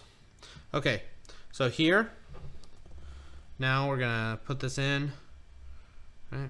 And we're gonna start, and we're gonna put our air valve in.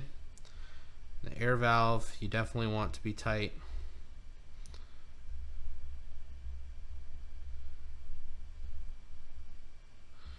But again, just like if you do it too tight, you're gonna strip the you'll strip your screw head, and that's bad. Okay, so that's on, good. Now we stick this in here. At this point, I like to use Hops 9 if you are a gun owner or enthusiast. Hops 9 is a gun lubricant. Gun lubricants are essentially just lubricants made for metal on metal wear and tear. So in order to make things just slide just that much easier, I like to just give it a drop or two of lubricant for all of my moving parts. All the moving metal on metal parts I like to do. Oh, they are channel locks, Sable, you're right. But shh, it's not what we're talking about right now. We're talking about lubrication. Okay. Now we can take this little clip, right? Make sure that it is pointed like this, right? So that the widest side is pressing up against this. So that goes down there.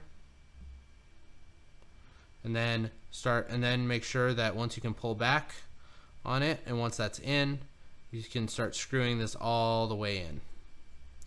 Right. This will take a little bit of practice, but after you do it like 3 or 4 times, it'll be old hat. Okay. Make sure you give your trigger plenty of lubrication.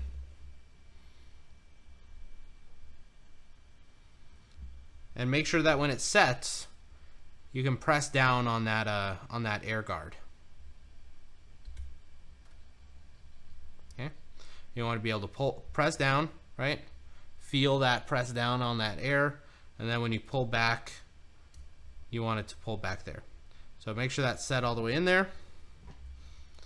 Okay, we put this guy on, not all the way, just kind of wring him back just a little bit so that you can actually get the needle in. We turn this, and then take your needle. Because your needle goes through a lot of metal on metal contact, give it a little bit of lubrication. The lubrication will wash off well before we put paint on it, because we'll do tests. So don't worry about saying, oh, my paint is gonna get all this oil in it. No, it'll be fine. Okay, needle goes in.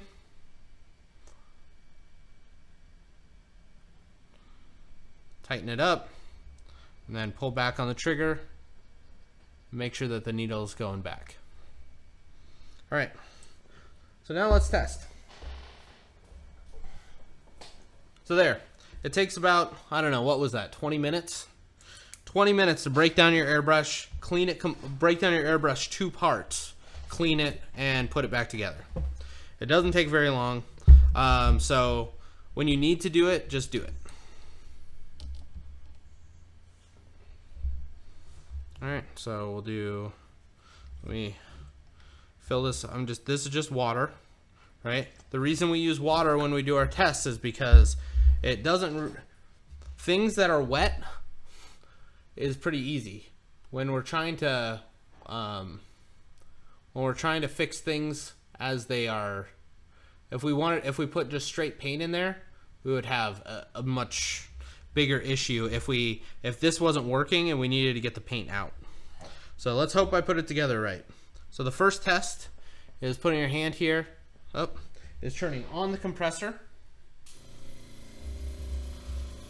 The first test is going here and making sure that this is dry, right? You want to make sure that the needle is set properly, that when you pull back, or that when you just push down on the trigger, that you're not getting water just spraying through. Okay, when you pull back on the trigger, some little bit of extra white paint, I guess, little white residue that we had in there, but you can see that we're getting good water flow. Okay, so that's good. We'll get all the water out of our out of the brush, and you can tell, you know, when your airbrush is clean when. I'll fill this up with water again, and I'll show you. You know your airbrush is clean when you so you can see the water level there. When you pull back all the way, when it's going down nice and smooth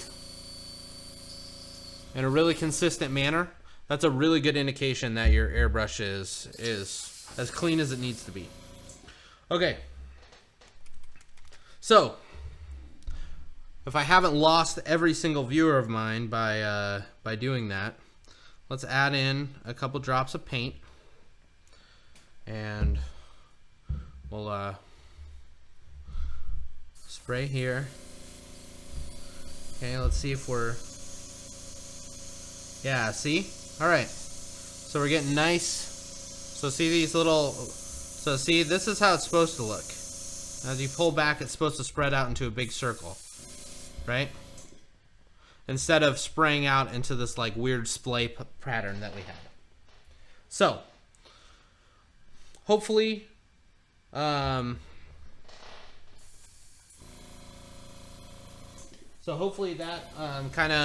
hopefully that was eye-opening enough to show you kind of that what we wound up seeing was that most of this was pretty clean, but that cap had a bunch of paint buildup in it. And so by fixing that cap's paint buildup, we now have a nice, shiny, fresh, clean airbrush.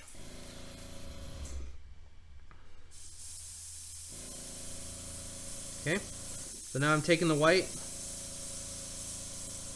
and I'm very carefully putting it in here.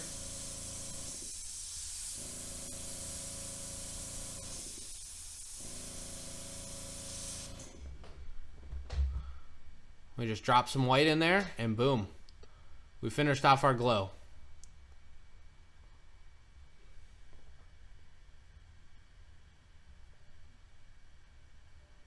Yeah, so way better, works pretty good.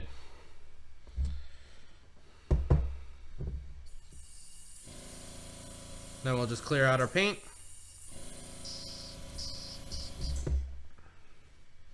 And get that airbrush cleaner going. Okay, so funny story. On Amazon, if you go and you find that airbrush cleaner, this Medea airbrush cleaner, all right, definitely look at all. I just had to buy some just like last week, so this is why I'm sharing this story. Definitely go and look at all of the different sizes. So there was an airbrush cleaner that was this size, This is airbrush thinner, but there was airbrush cleaner that was this size, and this was $8.99. Okay, then there was airbrush cleaner that was this size. That was $9.99, right? Okay, so pretty much you're paying for the accessibility in the little bottle, right? Okay, fine. Then there was airbrush cleaner that was this. That was $14.99. Okay, double the size.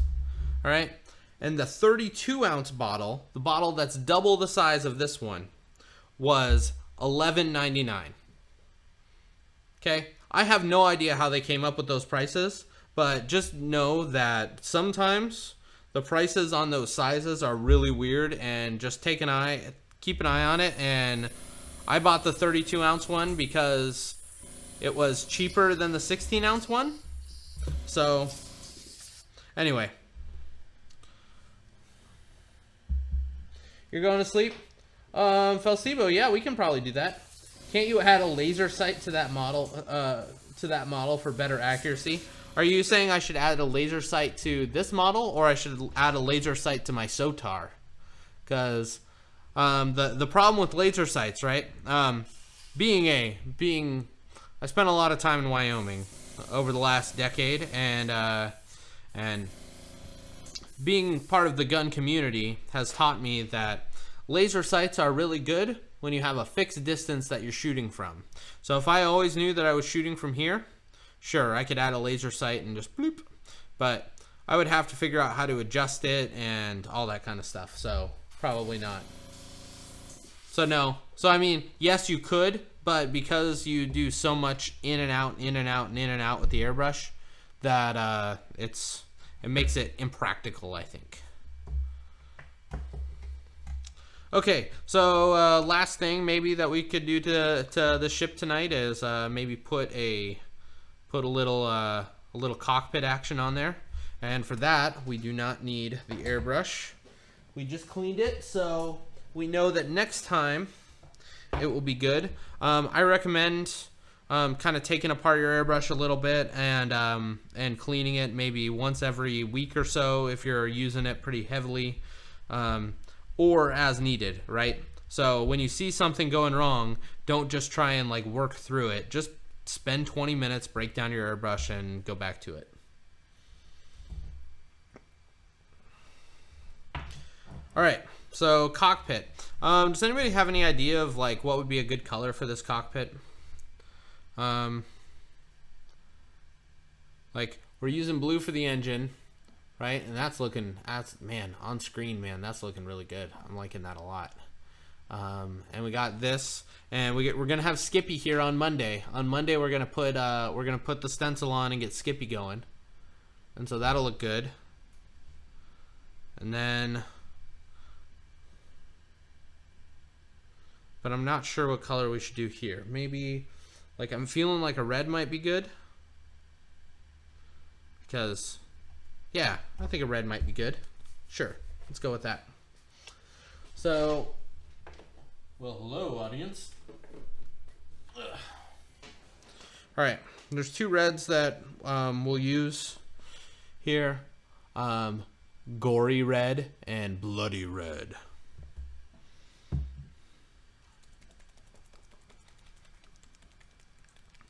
Make sure to shake up your paints every time you use them.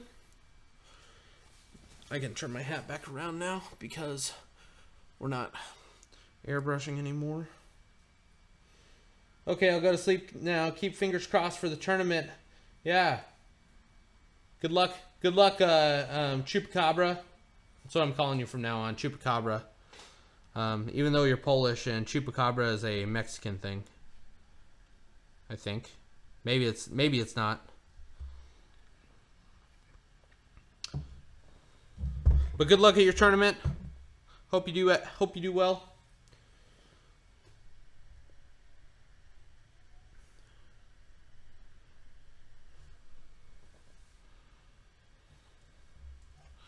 Okay, so I'm taking my small brush, taking this gory red. I didn't even thin this down. you should probably thin your paints because thin paints are good, but when you're painting cockpits and stuff, sometimes with really little things it's less apparent when you have thick paint, right? It's always good to have thin paint and to paint your things thin, but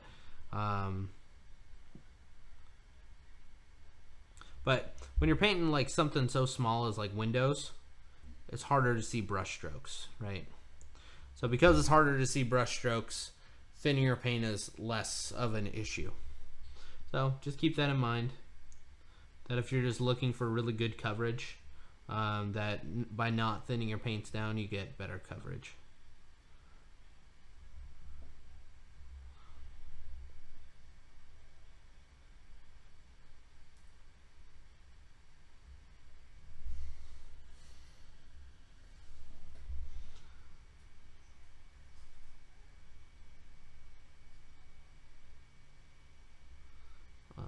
I really hope that the Jump Master winds up becoming reasonable again, because I love painting Jump Masters. They're one of my favorite ships to paint. I was there during the whole thing with Jump Masters being forever good, but I still really enjoy painting them. So, okay. So quickly we get a little cockpit action in there, and I would say that immediately it's looking, that's the right choice. We're looking pretty good with that.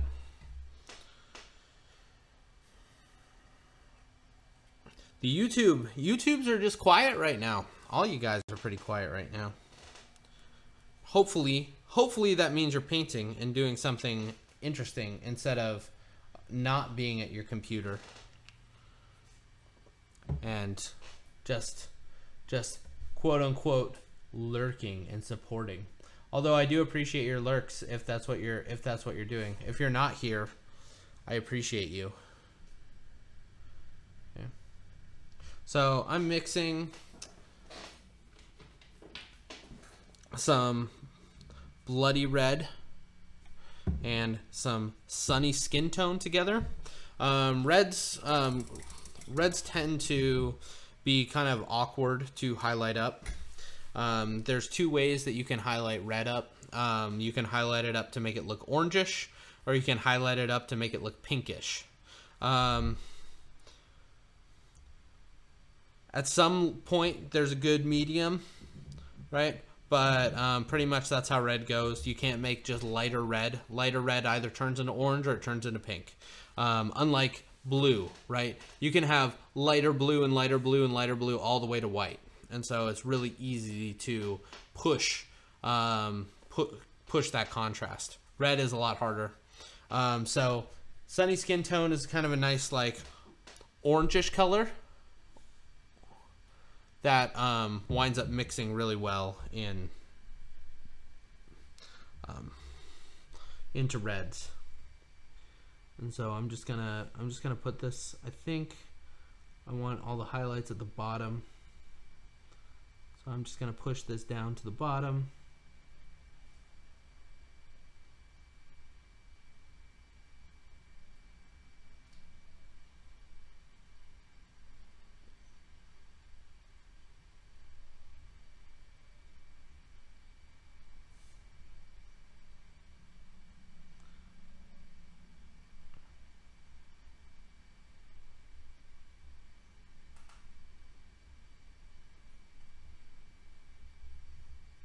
And we'll do like little sections up here maybe.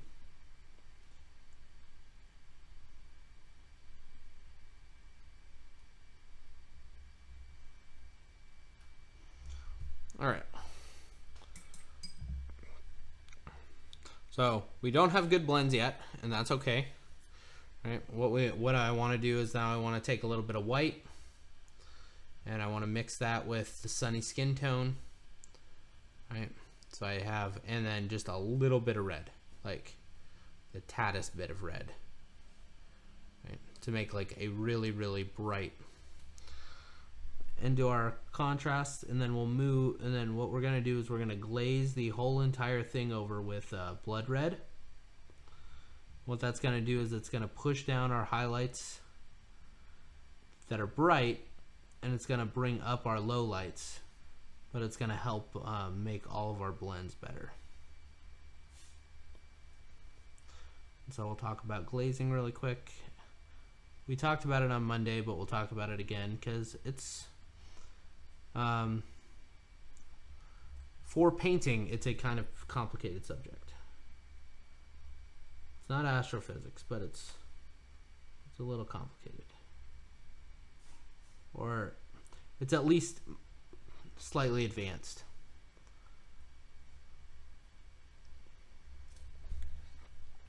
But we aren't scared here, are we? No. So then we'll take some white.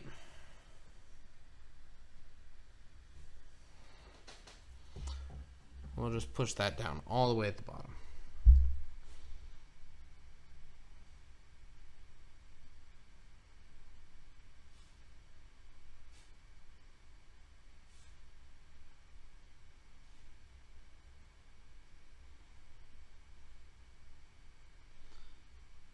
And thank you guys for sticking around. If you have been sticking around this whole time, you are awesome. I appreciate you.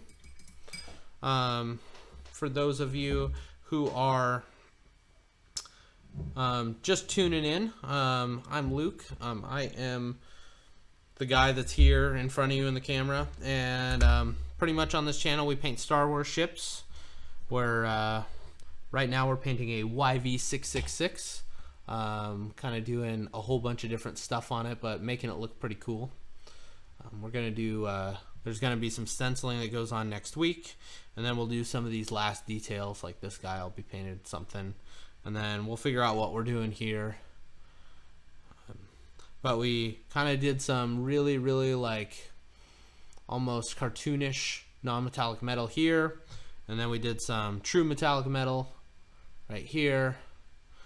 We did a galaxy effect here. We wound up doing some engine glow tonight, and now we are working on the cockpit.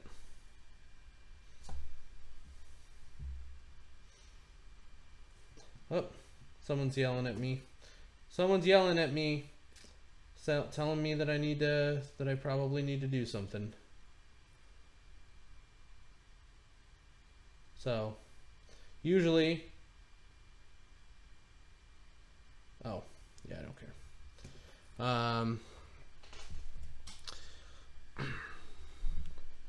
Okay, so glazing. Glazing is a method in which we take paint and we thin it out. Okay, so if you take here, let's actually do this right now. Sorry, I'm grabbing some glaze medium. Glaze medium. Okay, so if you have red. Let's take our little card here. So if you have bloody red, right? And I'm doing all these techniques for those. If you're like super advanced, I'm guessing this will be pretty boring to you. But if you're not and you're still learning, this is like the type of stuff that I wish that I knew when I was getting into it, so that I understood what all these different technical things did. So if we take airbrush thinner. Okay, and we put it on this little card here. We take that, and we take our brush, and we mix this in. For the most part, we're making a wash, right? This is really thin, wicked thin paint. And if you thin it out so much, all you're doing is getting like, almost like, this could be like a watercolor at this point, right? Like, it's just really thin. Even though I understand you artists who might be watching this that it's not actually a watercolor because it's acrylic paint. But it acts like a watercolor because it's so thin. Okay? If you take glaze medium, so wash it, when you have a wash, what it's going to do when we put it onto a model is it's going to go into all those recesses, and it's just going to kind of give that color to the recesses. When we add glaze medium, what's happening, and you can see that it's not spreading out as much, right? It's different. What it is it's going to keep the paint's consistency, but spread out that pigment. So instead of getting, so this is still going to act just like acrylic paint. Okay, but it's really thin. So you can see that you can actually see. Oh, okay. Well, it's thin enough that if you tip it on its side, that it goes. You can actually see the black parts underneath. Glazes allow you to tint, right? And by tinting something, you can take multiple colors and wind up blending them together by using a glaze. Hopefully that was understandable. If you didn't understand that at all and you want me to clarify it some more, just ask and I would be happy to do so.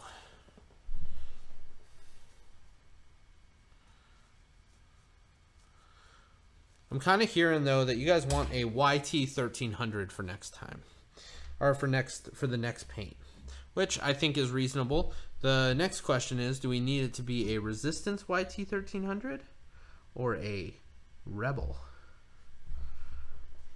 Okay, so when we do the glaze, all we're gonna do is we're just gonna run it over the whole thing. Okay. You see that we're not getting rid of any of the colors. We're just tinting the colors. Let me change this focus level. There we go.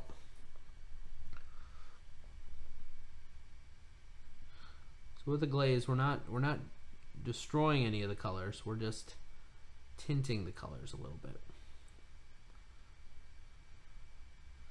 That way, well, for two reasons. The first reason is so that we can get rid of this, is that we can blend stuff together. Right? The second reason is so that we can have like more of a true red blend.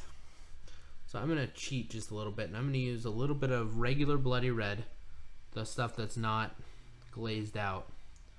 And I'm just going to kind of wet blend it onto here, or just kind of layer it onto here, because this blend looks like it's not going to glaze super well. So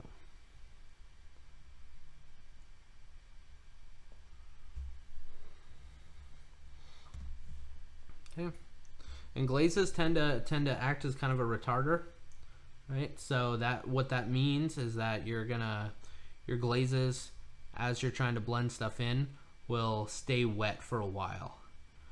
So definitely give it as much time as you think you need to have it dry. And so we'll give it a minute and a half to dry. If someone wants to talk about something, does anybody have any burning desires that they want to share? Be like, man, I'm flying this list and it is the best, and you are just not even going to believe how good it is.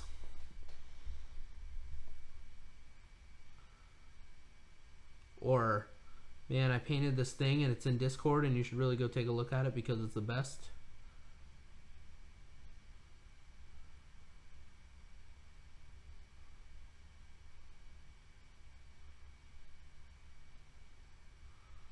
So what I'm doing is I'm just adding just a tad bit of white. I'm going to let that dry / mix.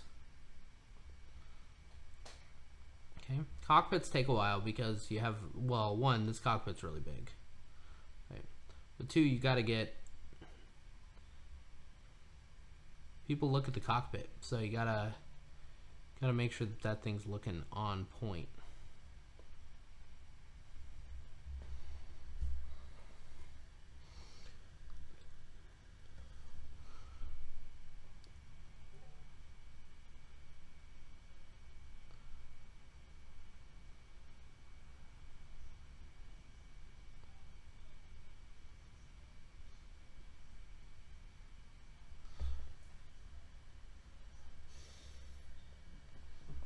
Okay, so that white's drying a little bit, so we'll give it a couple seconds.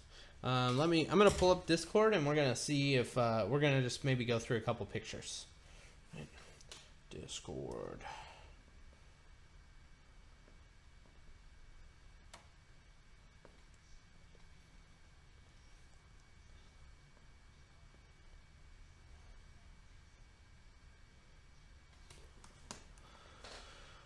Well, it looks like since our breakdown, I've been online for almost 2 hours.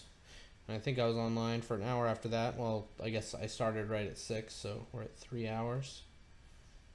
So let me click over to Gold Squadron's podcast here, and then we'll switch this to the share screen. There we go. So if you go onto our Discord and you go into this gallery here, or work in progress gallery, you can see all sorts of stuff that people have painted. And I think all I'm gonna do is every week, maybe on Thursdays, we'll take a couple minutes and kind of go through cool things that I think are on here. Can I hide the online thing? Maybe it's just gonna be just a click. Okay. So this one's cool. Resistance Bomber turned into a little tiny what he said up here, frigate. Yeah. What are those called? I forget what those are called. But this Falcon, look at this Falcon. This thing's cool, man. Like, we have this nice little. So one, the colors are awesome, right? Everything's dark on the outside, and then the fades into the yellow are just right. Like, clearly this was done with an airbrush, but it was done really well, and I like it a lot. I also like these little bands here, right? You can see that he went back in, or she, I guess, went back in and took some like bone and colored it in there. And then there's like some sort of wash maybe that went into all these panels. Maybe he just pin washed the whole thing. Either way, looks really, really sharp. I like that a lot. I kind of want to recreate it because it looks super cool. And then here's a really weird like star viper that's made to look maybe like a winged like harpy or something like that. Interesting. Not really my cup of tea, but I understand the appeal. Looks neat. Kirasani came in here with this nice little fang mod, right? So he took the front of the fang, right?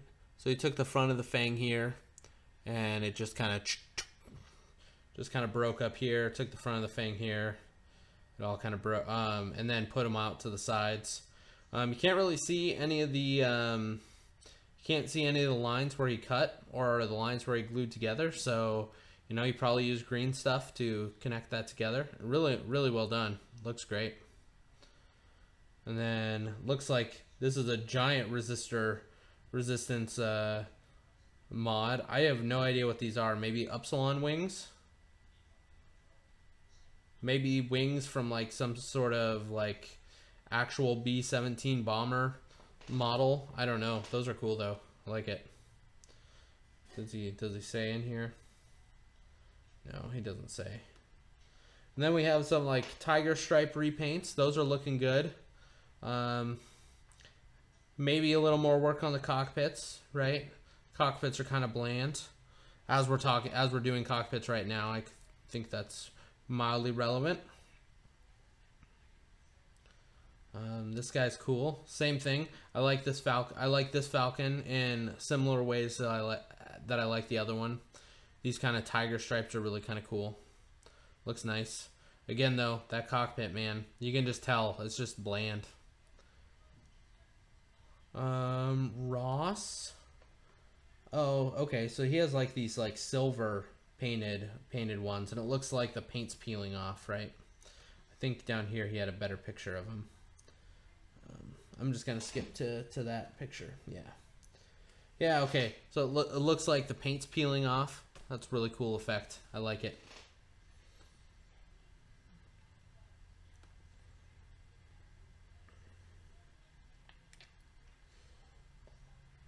Got this guy going on here. Lots of gray, lots of dark red. Those are really, really good colors for if you're just starting out and you're like, man, I need to know what colors I should start with. Starting out with like silver and like a crimson, man, it's hard to go wrong with that. The color combination is just good and the paints are pretty easy to work with. So keep that in mind. These are some interesting 70s, right? We got this like blue and white one. I like that. This green and white one, which is cool. I like these little like single pinstripes up here. The pink and blue is a good color combination. The red and white is kind of a good color combination. Although you can see here that this line isn't perfectly straight, right? You can see that there's just a little bit of like, just you know, it's not perfectly flat like the rest of the model. And all that is just brush control, right? So there's two ways to fix that. If you come in with if you can either practice getting your brush all the way right, or you can come back in with the other color after you painted the stripe and kind of even that out. And I do that all the time. I come back in, I'd come back in with the red and just kind of like very, very carefully take down this line until it was perfectly straight. But it's still really nice though. I mean, these are all nice colors. They all work really well together. So it's a really good job. This is something that I painted a little while ago. It's Upsilon.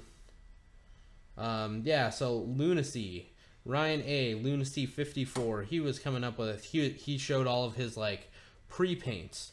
So what he does is he takes pictures of the ships and then he brings them into like Autodesk, right? Or it's pretty much the same thing as Photoshop. And he traces over them and then he puts his paint scheme on top of that. And that's really cool. I really like that. I mean, these are super, super nice things. I think I kind of want a print of this one and I kind of want a print of this one. Both of those are really cool. I think I might want to do a Kirax in this color scheme, in this like mining guild color scheme. Looks kind of fun. I like this resistance paint job. I really like those resistance A-wings. Like, look at that. Like, maybe like doing a resistance A-wing like that would be just sweet. That might be something we could do really quickly. And then today we got the Punishist. So cool. So cool. And then Felsibo and his weird rebel pilot carrying the thing. Very Lego-ish of him. That's kind of nice. And then we got we don't have a ton of work in progress photos. We have the work in progress photo from last week, right, that I painted in there, and then we have this little like Arizona flag one that's coming along nicely. And then we got a little snow speeder action. But if you're working through, if you are interested in painting, getting some feedback, getting a little show off, you can be in YouTube forever if you post your work there.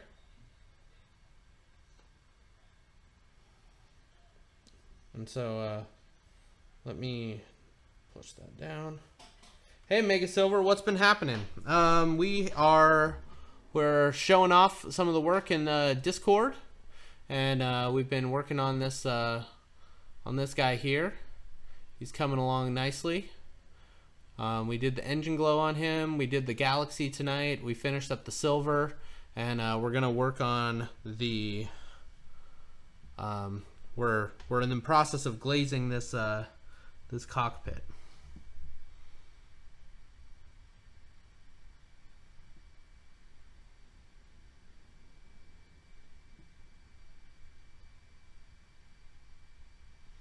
And so, how are you doing?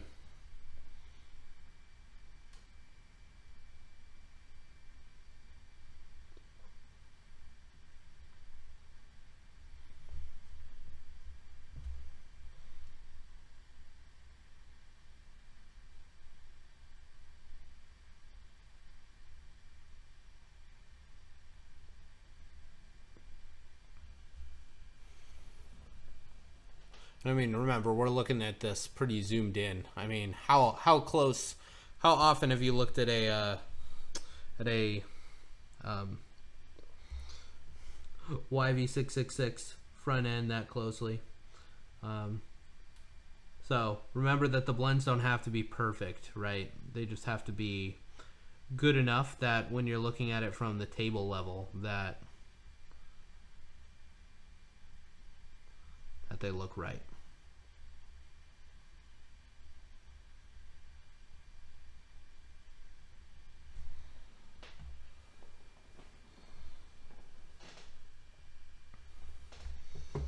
And I think I'm going to add a little bit of black, and I'm going to mix the black with the dark red that we had, and just get a darker color up at the top.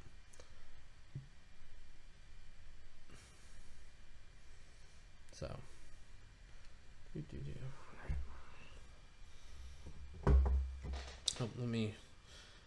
oh man, YouTube, I'm sorry. Nope, still no comments from the YouTube. No one's been, no one cares. Everybody on YouTube's just like, whatever. Do your thing, man. We're gonna do our thing, which is cool. I appreciate you stopping in and being here. All of you.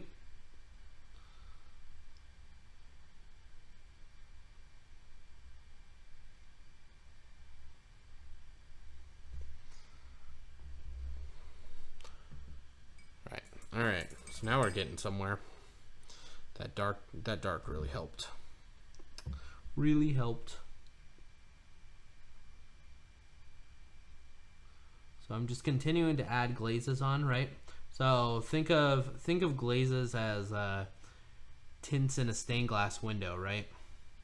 If you have just one stained glass window, the light comes in and it's a certain color, right?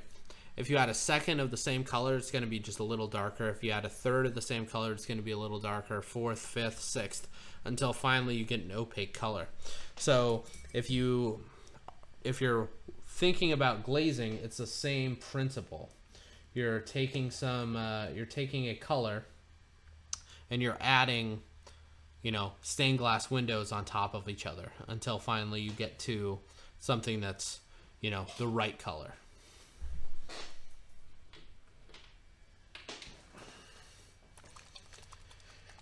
This week's been flying by. Yeah, I know, man. Me too. I understand that sentiment 100%. So we're gonna, I'm taking some desert yellow, some of the color that we worked with earlier, and I'm just fixing these,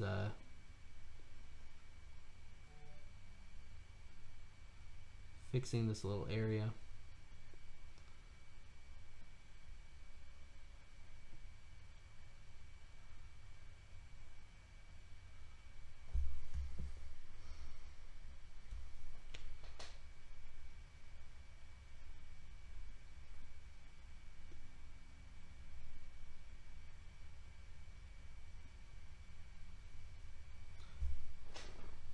Or maybe I'm making it worse, I don't know. There we go.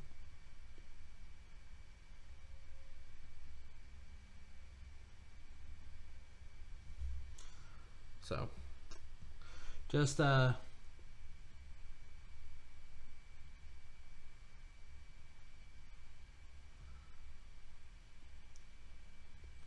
just takes a little bit of brush control, right?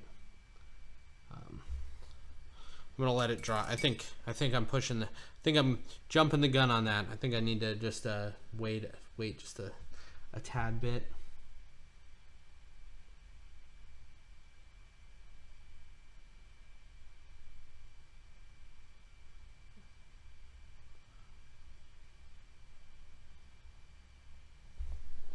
But I'm starting to be pretty happy with that.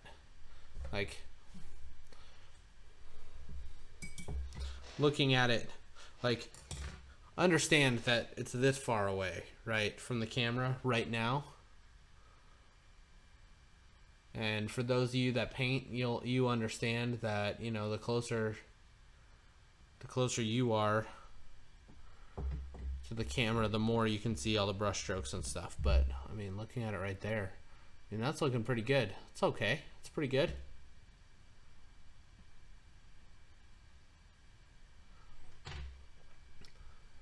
I think I'm going to let that dry for a little bit, and maybe we'll work on this model.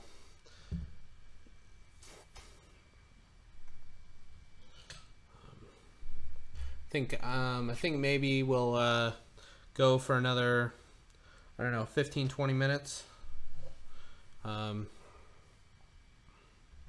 And maybe cruise up, like close up here about 9:30 or so, unless you guys have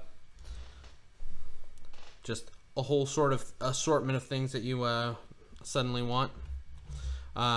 This is a model from the Infinity range by Corvus Belli. It is, this guy is going, hopefully when he's all done, he's gonna look like this.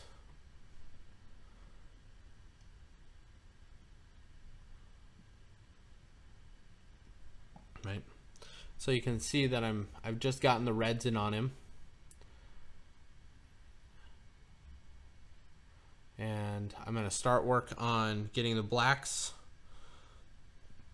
Right, so everywhere that's gray is gonna be mostly gray and silver and a little bit of white. And then these front panels here are gonna be black, and then his gun is gonna be black. But I'm gonna plan on making it all like a non-metallic metal type thing, and we'll go from there. So I don't think I need the airbrush for this. I think this will be mostly brush this evening. I was working in a neutral gray, which should be right here. Yeah, and if you guys have anything that you want to talk about, always open to having a conversation with you guys.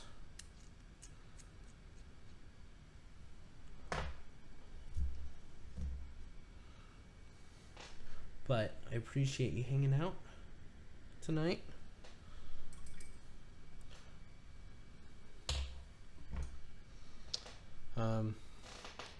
What have you been I've been working on anything interesting, Mega?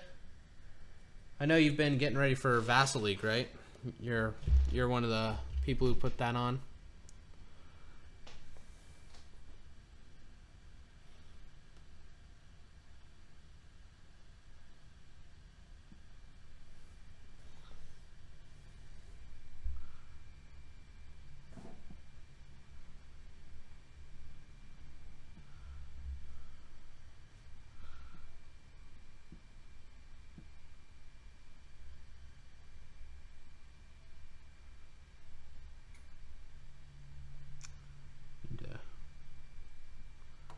So right now I'm just putting this paint's pretty thin, right, on purpose, because I don't want to lose any detail.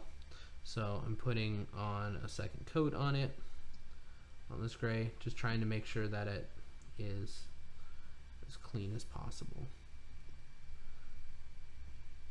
And then I'm gonna figure out where my light source is, which will be like right here, and I'll start glazing up some like lighter gray, and then start glazing up some white, and then under here I'll start pushing down some darker tones to try and get a nice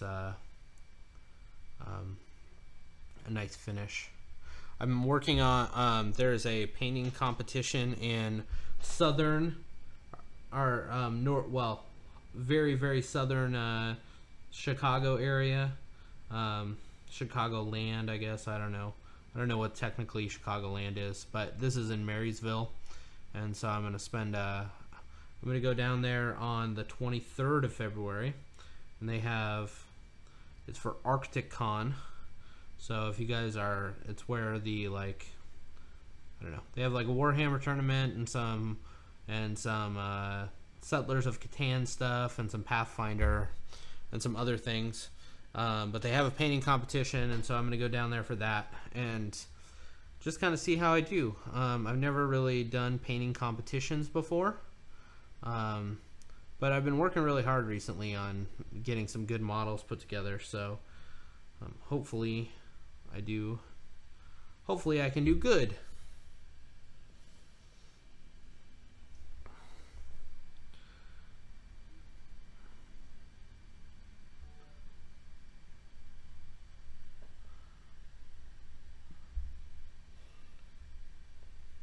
So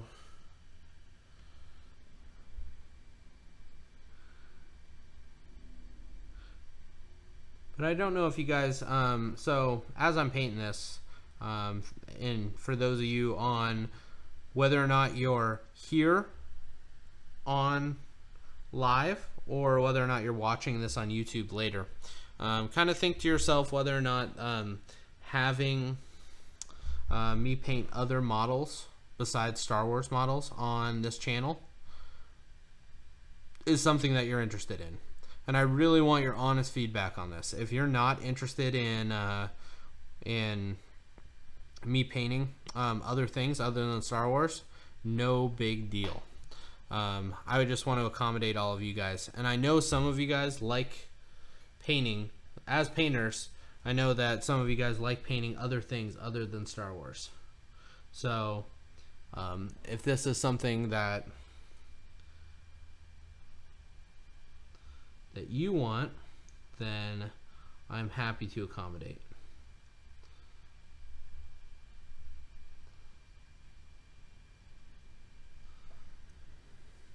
Oh, missed his calf area. This model is super weird. Like, he has like almost like he's clearly like some sort of robot guy, but he has some sort of musculature. Right. Like if he's a robot, why give him calves?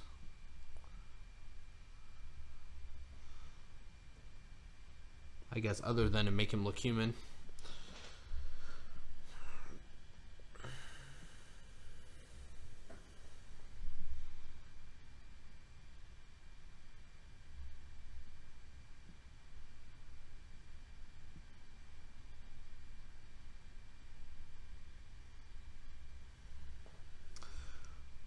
Or maybe you just don't care. Maybe you don't care what I paint.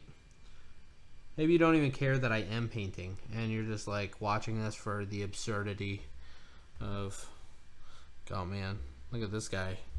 Fail at life. Fail at the Twitch streaming. He's so bad.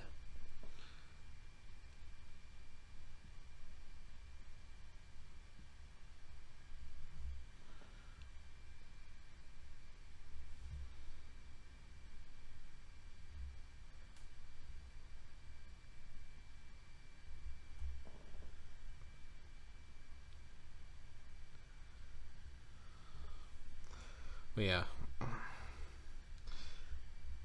I had a crazy last couple days. We deployed some new software out to about 300 folks, and about 130 of them wound up having problems with the deployment. It was crazy. Yeah. And they weren't like the same problem. It was completely different problems for everyone. So, I don't know.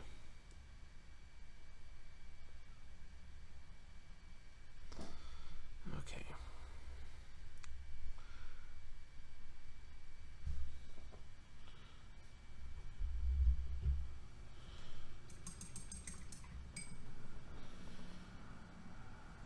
Ugh. All right, I need to stand up for a minute. I'm getting a little I'm feeling a little feelings. So, everybody stand up, get a little bit of get some agua, do something.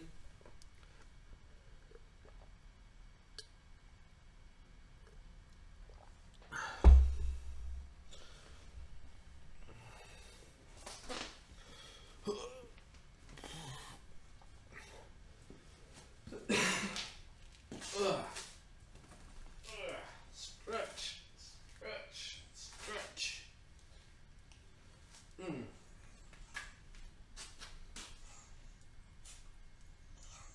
Oh, hello, puppy. Do you want to say hi to the world, puppy? Come here.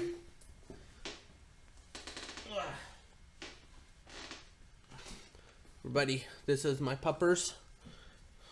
She is officially the mascot of the Gold Squadron paint cast. Because everybody loves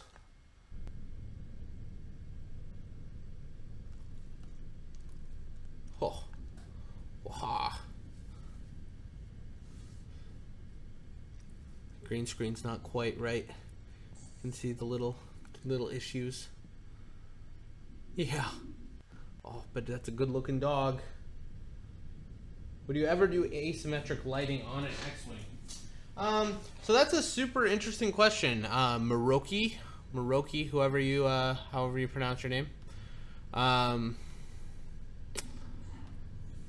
answer is, if I was doing a showpiece, probably.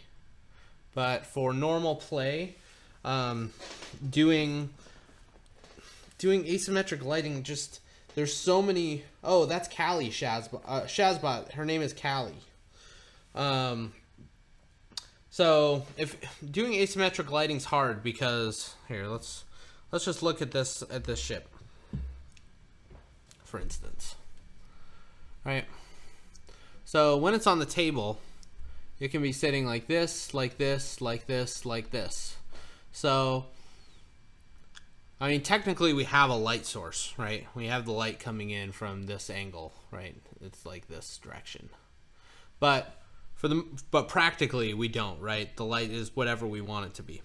So if I was doing like a showpiece, like if I was gonna enter something into a competition, maybe I'd think about it. But probably not. I don't know. So it's a good question. Honestly, I don't think about painting X-Wing in the same way that I think about painting other figures. So it's hard. It's hard. I don't have an answer for you. I would be willing to try it. Okay, so I'm going to take some light gray on this now. And what I'm going to do is, dropping a couple frames. We had 36 drop frames tonight in the last 2 hours. I'm going to take some light gray and I'm going to start layering it over the top here. And what I want to do is I want to just get it over the top of these. Let's lift this up here. I'm going to try and get it over just the top of these muscles here. Oh man, my computer is trying to figure out what's going on. So it's trying to go over the top here. And then I'll work in a darker gray or like a black into these areas later. And just kind of, we'll have like kind of a nice blend up to, I don't know, maybe a white, maybe we'll make this like a non-metallic or something.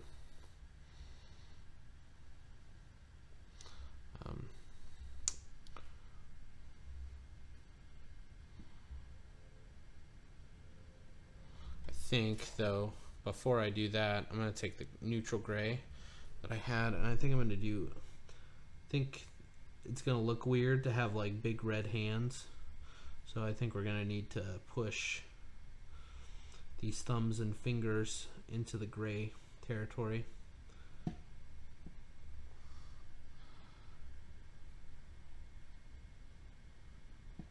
It's kind of windy outside tonight. Jeez.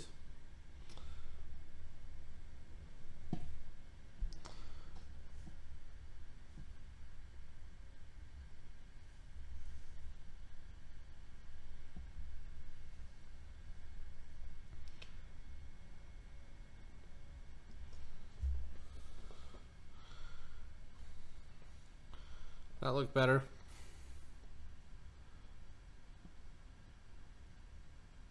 Yeah, it makes him almost like he has fighting gloves, which is kind of cool. I'm into that. Instead of him having like big giant red fists, now he just has big giant red fist gloves.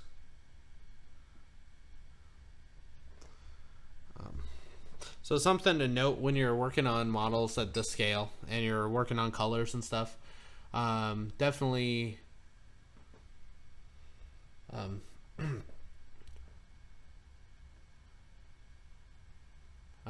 definitely kind of consider like blocking in other colors. Like this this gun is definitely going to be black, so like if we just took some black, it's going to break up that red enough that you're going to get a good idea of what that red is going to look like at the final stage. Looking snazzy. Thanks, man. I think we're finished with the YV for tonight. and we'll get the YV on to a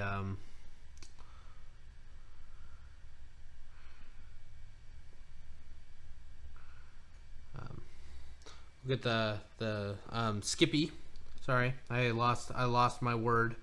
We'll get Skippy on there next week, and he'll be finished up, and we'll talk about clear coating, and maybe we'll even talk about doing pictures, right? Or we'll start the next model, depending on what that model is, and we'll start burning out this prize support. Got to make sure that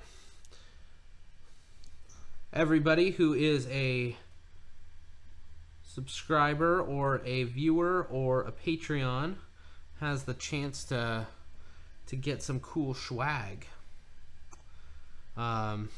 Speaking of, if you want to go on to patreon.com, you can find the Gold Squadron podcast on there, and that is an excellent way to get the most bang for your buck. So if you if you're like, I don't really use Twitch, I don't really use the Twitch emotes, I don't really care, then subscribing on Twitch might not be your best option. But if going on to Patreon, every month Dion will send you out alt art cards. There will be all sorts of cool stuff like templates and other things that you can pick up, or that you can just get just for helping out Gold Squadron. Like, Dion will send you stuff as a thank you, and you'll know what that is all in advance. There's a whole bunch of different tiers. You don't even have to give a lot. Give a lot, give a little.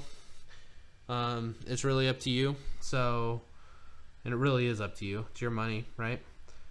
So, definitely, and all that stuff helps everyone. Helps the bottom line for me and for Dion and for all of the Gold Squadron Paintcast, all the Gold Squadron podcasts, all the Gold Squadron endeavors. So,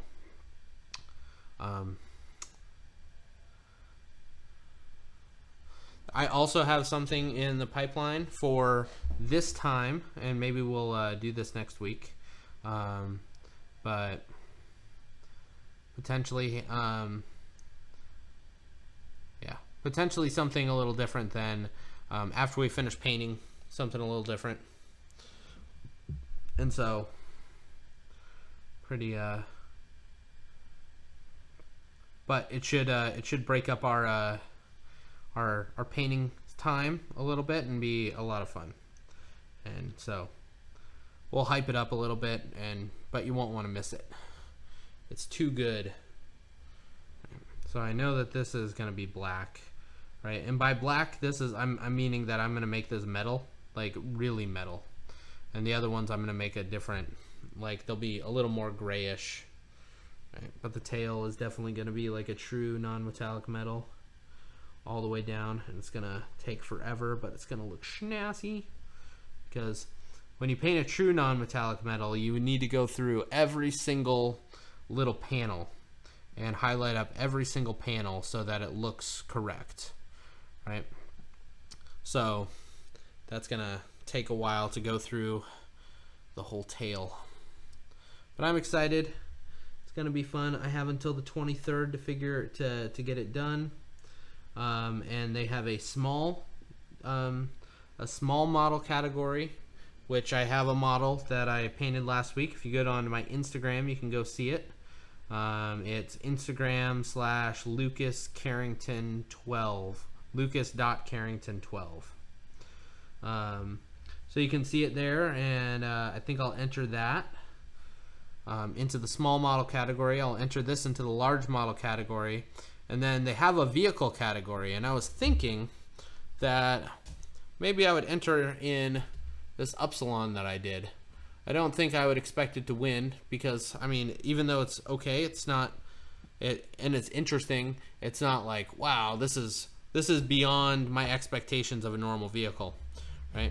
But who knows? Like, I don't know the caliber of painters that are going to this thing, so if I can sneak a win out and maybe get a prize or two or something, I don't know. Kind of might be cool.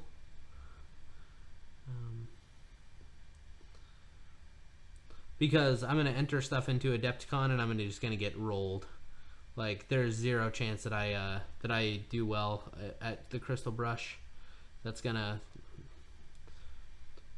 way too much. Too many good painters that are going to Adepticon to be able to compete in that, really. And then, oh, his head is black. Oh, his head is black. So look in here.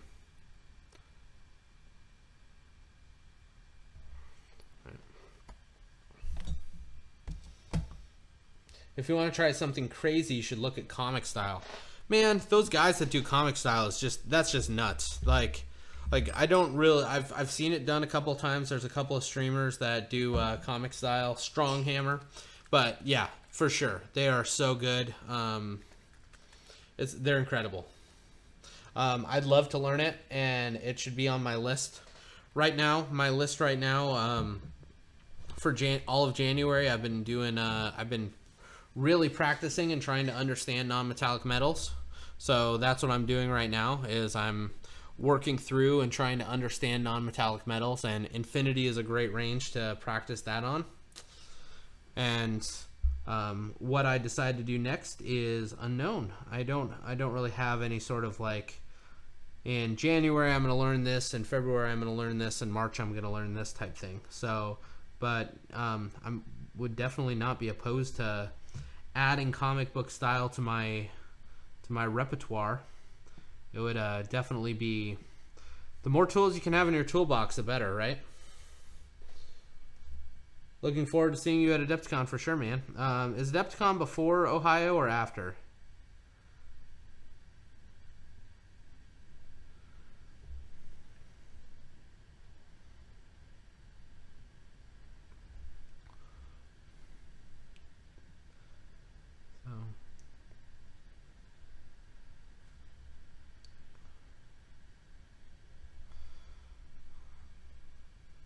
Okay, so he's starting to get blocked out, which is good.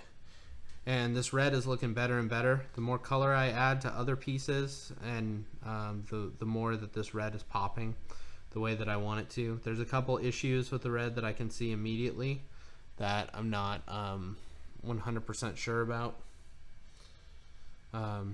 which are these little leg pieces.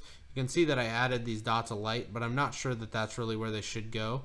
I think I might just need to do this whole bottom quarter in them and then push it up, and that might wind up looking better when it's complete.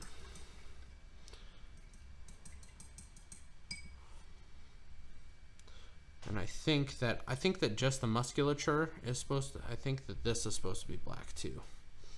So I'm going to paint that. But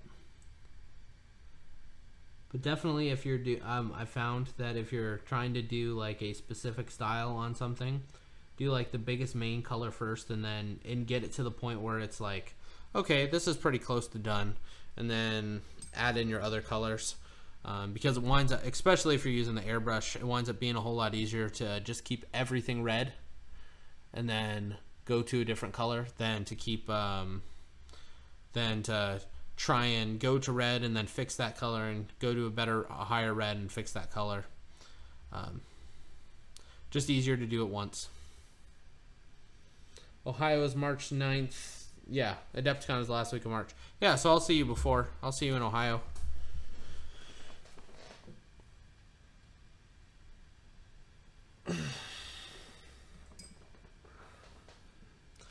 All right. Well, it is 9:28. So I'm going to start wrapping this stream up. If you guys haven't already, definitely on YouTube, hit that subscribe button. If you enjoyed hanging out with me tonight, hit that like button. For those of you on Twitch, hit that follow button. If you want to use your Twitch Prime, hit that subscribe. If you want to spend real money and hit that subscribe, we'd appreciate that too. If not, and you want to go on to Patreon, do us some stuff, that would be great. But definitely all of you, go onto the Discord. Okay, join up on the Discord, be a part of the community. It's really a good way to you get a better idea of what other people are flying, right? So if you want to understand your meta a little bit better, or your national meta a little bit better, definitely get over there, figure out what other people are flying. Post your work. You can post pictures of what ships you're doing, what models you're painting. Doesn't have to be X-Wing related, right? You'll get some feedback. Every Thursday we're gonna just kind of take a couple minutes and take a look at all the pictures and kind of see what other people are doing. So yeah. With that though, we are at the end of the stream, so make sure you guys have a great weekend. If you're out on the roads for tournaments, stay safe. For those of you going to tournaments and competing, I hope you guys do really well. Let me know if you do awesome on Monday. And yeah, with that, Gold Squadron out.